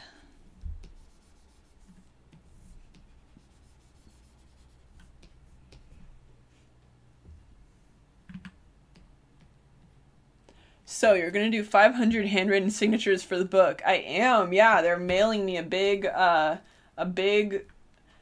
thing of papers. They just mail you the papers. Actually, they don't mail you the whole books. So I'm gonna be getting a box of papers that then I'll sign the papers and then I will mail them back to the publisher to send out.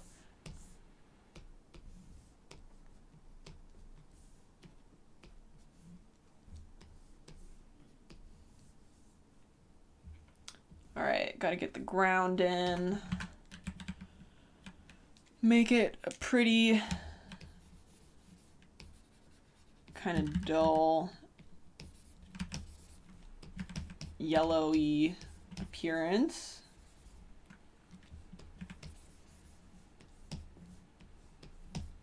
Maybe something like that. RBK Ninja says, wait, are you painting over a duplicated version of the black and white version? Yeah, it's set to 30%. That's this. It's set to 30% opacity.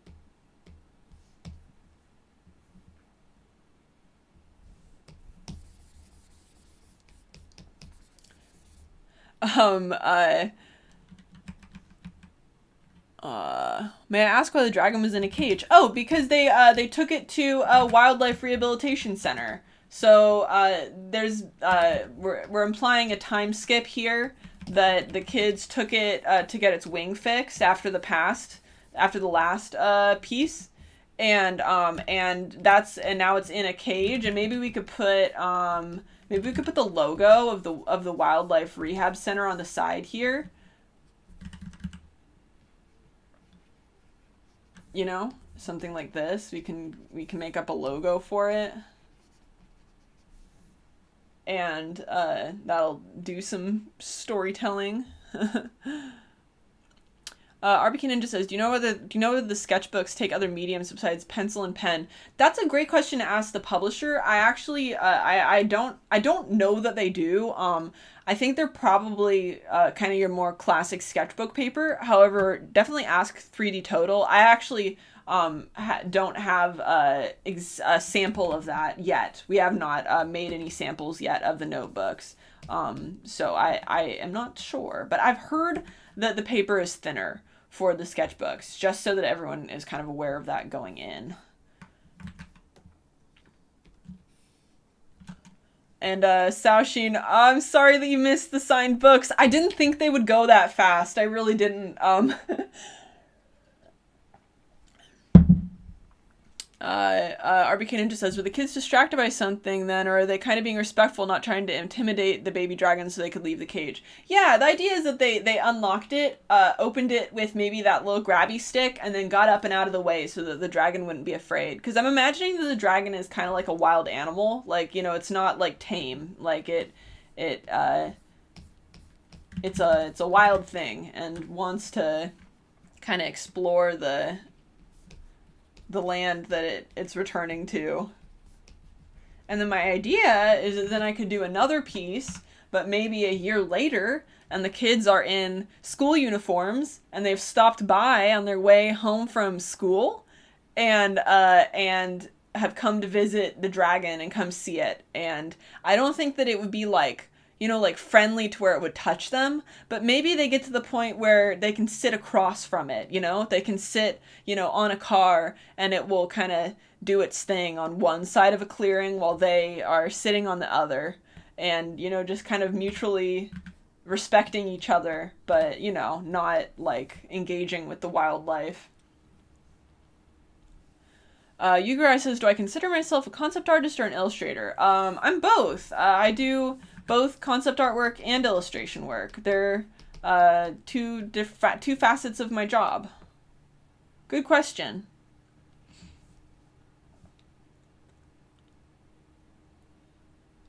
There was another question, I think. Oh, okay. I think I'm actually caught up. Yeah, I'm sorry that some people missed the signed books. I will say that once conventions come back, I definitely will be at conventions and would love to sign anyone's books. Like if anyone brings a book to a convention, I'd be more than happy to not just sign it, but also do a little doodle in it for you. So if anyone wants to come see me at a convention once the pandemic's over, obviously, once the pandemic is completely over and it's safe, then yeah, and I'll totally sign them for anyone that way.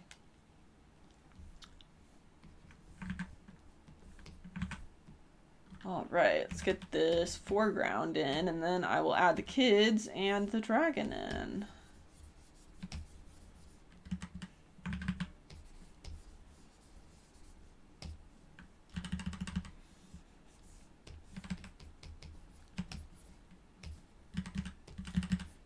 So we can separate this foreground by having it have lighting, but the lighting only be like cool light from the sky. Then that will separate from the really warmly lit, like mid-ground elements.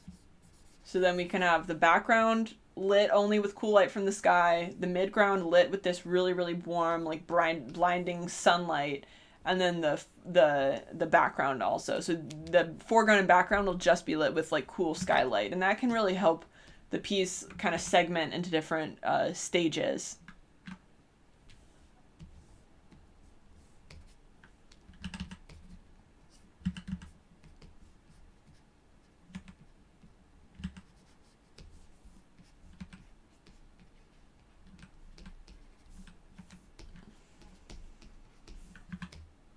Cool. All right, let's do the kids now.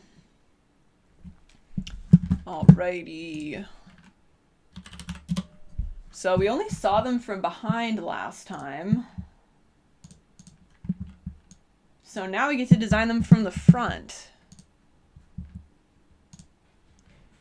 And I was looking for some reference of what I wanted them to look like. And I found a few references for the boy.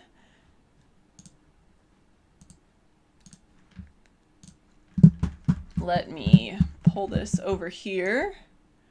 So, all right, so for the little boy, I think I'm going to use this boy and this boy as reference for just kind of like loosely his face. You know, my style's pretty stylized, so not gonna I'm not great at matching like individual facial features, but just kind of as a general reference. Totally recommend looking up just like a bunch of references of people. And yeah, let's open up the character designs from last week and fill them in a little more detail. So let's see. Got the character designs here.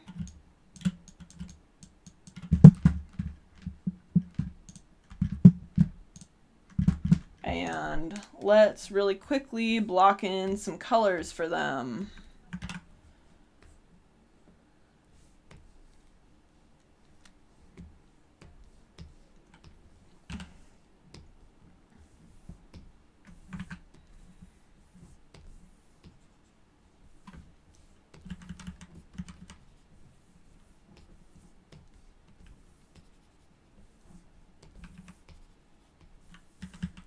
So just trying to get a variety of skin tones in there, you know, warmer tones by the cheeks, just so that I've got stuff to pull from when I'm doing the color key. And then we're going to want to have a cooler light from like the sky hit the side of the faces and stuff. So I'm starting to kind of think about that too, you know, as I block in the colors here.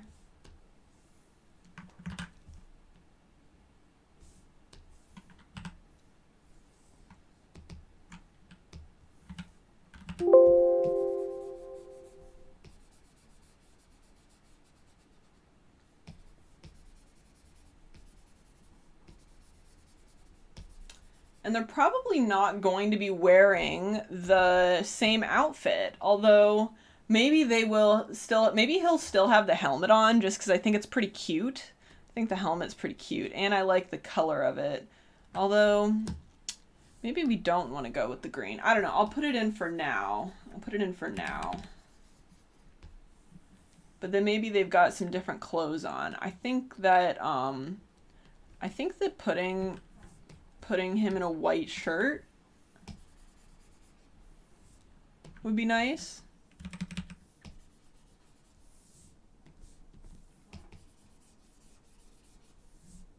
Just getting some various kind of off-white tones in there.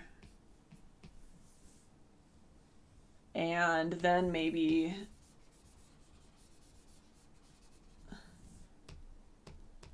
some shorts kind of like this.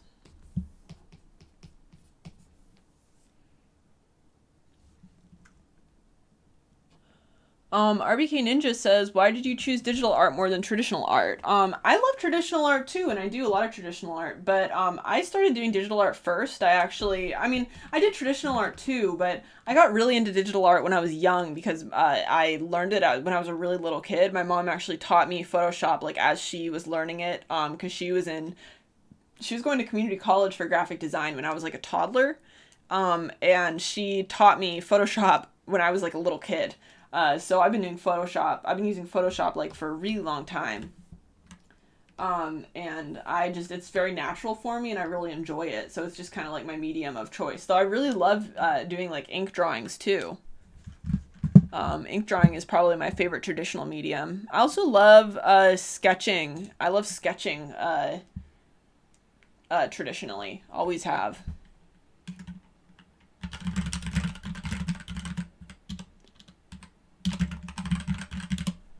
So I want the girl to have brown hair and freckles. So I'm going to just do a really basic search on here and see what we come up with for color-wise. Because I think she could be like really covered in freckles. And I think that would be cute. Let's see. I just need something that's got a good variety of colors for the skin tones. That's kind of always what I'm looking for. In like reference for people is that I really want like a good variety of like skin tone colors that I can pull from. You know, because like skin has so many more colors than just like one shade. Like here, let me pull up the Pinterest as well. One moment.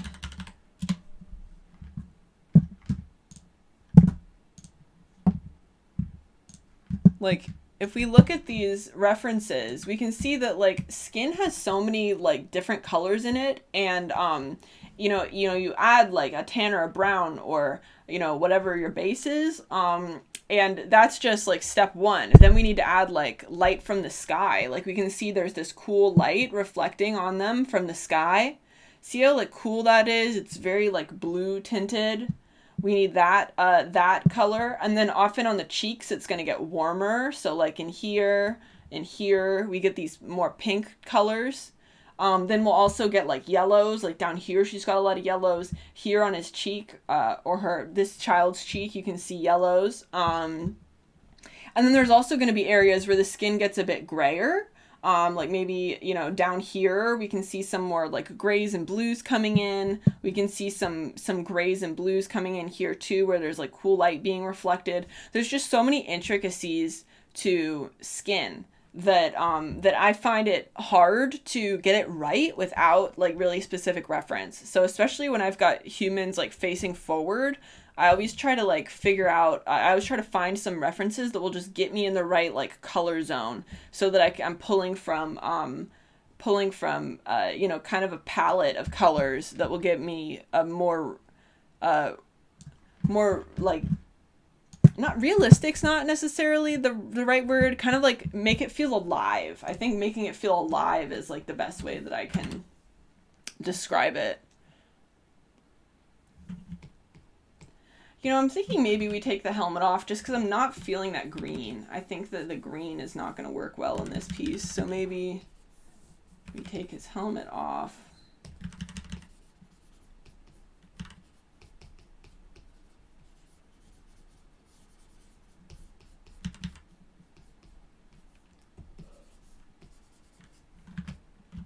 So I want to make sure I've got a good, like, different range of colors in there, and then I'm going to just do the same thing for her.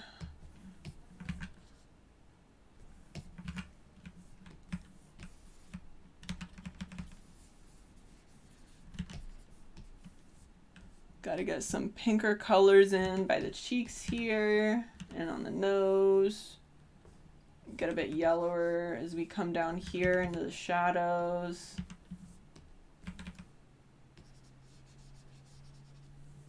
And then I want some cools as well. RBK Ninja says buzz cut. Nah, not supposed to be a buzz cut. Just didn't give him much hair. Give him a little more here. There we go. And then we'll want this to be hit with some cool light, and then figure out how to hit it with the warm light too.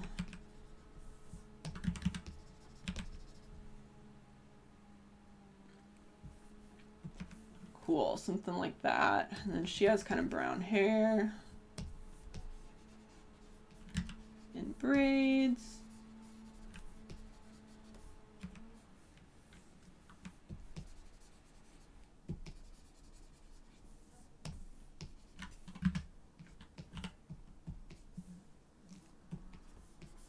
Definitely will want some cool on her hair too.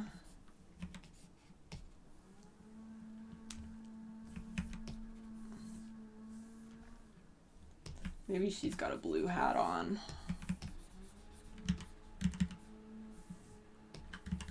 Yeah, I think that's gonna work well. I think having her have a blue hat on is gonna be nice. Maybe he's sitting here and maybe she's standing here, and she can have the blue hat on kind of like right here. And I think that would be a really nice like compositional note. I don't know if you guys see what I mean, but I think having that blue right there is just gonna work really well with this scene.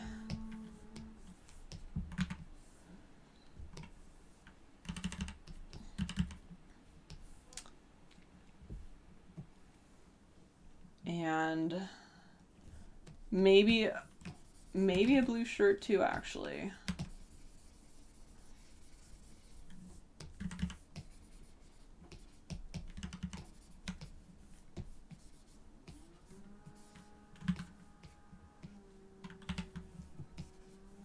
And maybe like brown shorts.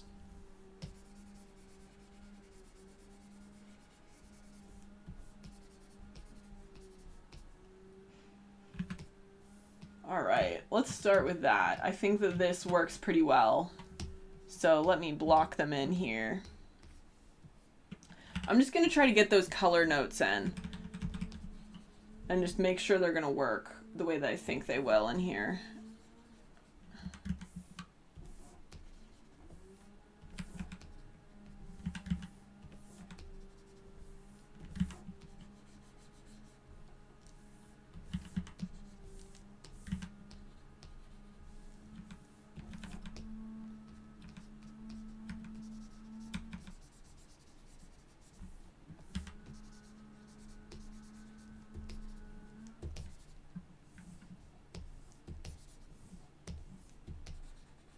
Yeah.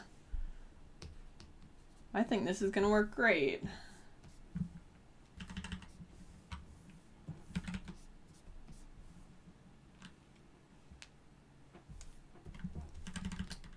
She'll have her braids.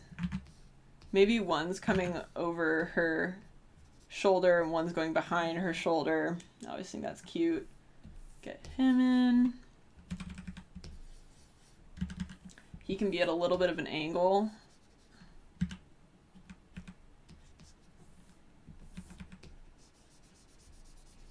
And be sitting here.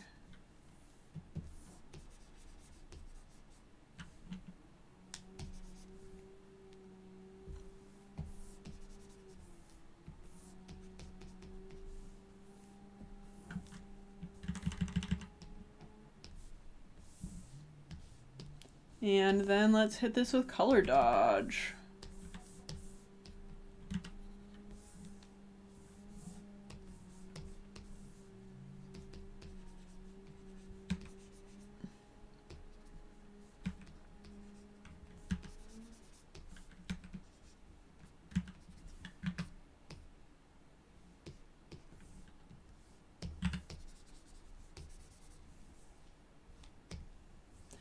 And then since the car is so like yellow, it's actually going to reflect yellow light back up onto them, kind of like this, since it's so bright. So they're going to be hit with yellow bounce light as well. And that will help them kind of merge with the car, kind of like this.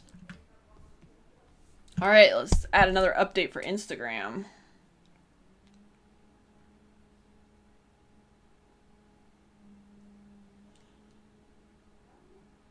All right. And all right. Working on the color key. Getting the kids to sit right in the space. Using bounce light, yellow bounce light from the car. All right. And yeah, it's I can't believe this has already been 2 hours. I think I'm going to finish this this color key and then we'll wrap up after that. So we will have designed the whole piece, but then I'll wrap before we get into the actual painting process. And I'll take a break and eat some lunch since it's my time. RBK Ninja says, also, have you ever been bitten by the procrastination bug? You know, I've found that when I find myself wanting to rest, it usually means that I need to rest and that it's a good idea to rest. So when I find myself procrastinating, it's usually because I'm exhausted. And if I can stop, then I try to. You know, I can't always. Sometimes I've got work stuff that, you know, I don't have an option. I have to take care of it, you know? In which case I just try to be kind to myself and do the best that I can. But if I have the option to, you know, take some time to take some space, then I will. I've found that is the best way for me to recover quickly, you know, because usually it means that there's something else going on. You know, I try to just like be really attentive to my body and see what my body needs.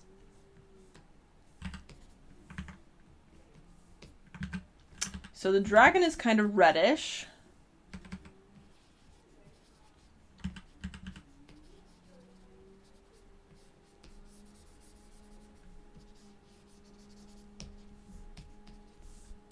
And then light's going to be hitting it pretty powerfully.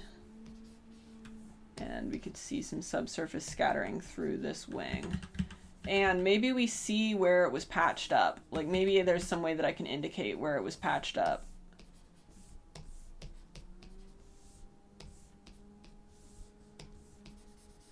And if the painting will be streamed, you know, I honestly don't know that streaming the painting would be that interesting. I might toward the end of it, like maybe at the very end of it, but I spend so much time just sitting and noodling little things, you know, and making little adjustments here and there that I don't think that streaming the full painting process will make a ton of sense. What I might do is maybe I'll just record it and turn it into a YouTube video. And then we could stream maybe the very end of it. I'll post updates on my Instagram story to keep you guys up to date. But yeah, I don't think I'll be streaming the whole thing just because this is probably gonna take like 10 hours. And that would be I don't think I've got it in me to stream 10 hours of this, but I'm gonna record it at the very least and turn it into something, since I want to make this celebration of the art book special. All right, well, I'm pretty happy with this color key. I think that this is going to be great. This is going to be a really fun piece. We did this value pass, and now we have this color pass. And I can't wait to get in and finish this off. I'm going to take a break and eat lunch, and then I will probably be back in my Instagram story posting updates. And yeah, I think I'm going to record it. I think I'm just going to record the process and turn it into a YouTube video for you guys, and then maybe stream the very end of it. So I'll keep you updated if I'm going to stream any more. That'll probably be Saturday or Sunday, because this isn't going to be finished for a little bit. But man, thank you guys so much for coming. This was so fun. I really enjoyed this. I definitely want to do this again. I don't know exactly when. I'll keep you guys posted on streaming again in the future. Let's do one more Kickstarter check before I head out. Oh my gosh. Wow. 893 backers, 65K. I'm just speechless and so grateful. Elaine, who's in the chat, will tell you that yesterday I really wanted to hit 15K. That was my I'm gonna be stoked if I can hit 15. 10K was my I'll be happy if I hit that. Oh, I can't even believe this. Boy, thanks you guys. All right, well, I think I'm gonna go ahead and end this stream here. This was so fun. Thank you all. I am so appreciative to you all. I really can't even tell you. You guys, the support that all of you have given me is the reason why I have all of these opportunities that I've gotten. It's just, I owe everything to my audience online, and I'll be grateful forever. All right, guys. Well, thank you all so much, and I'll see you guys in my Instagram story. Feel free to leave questions in the question box.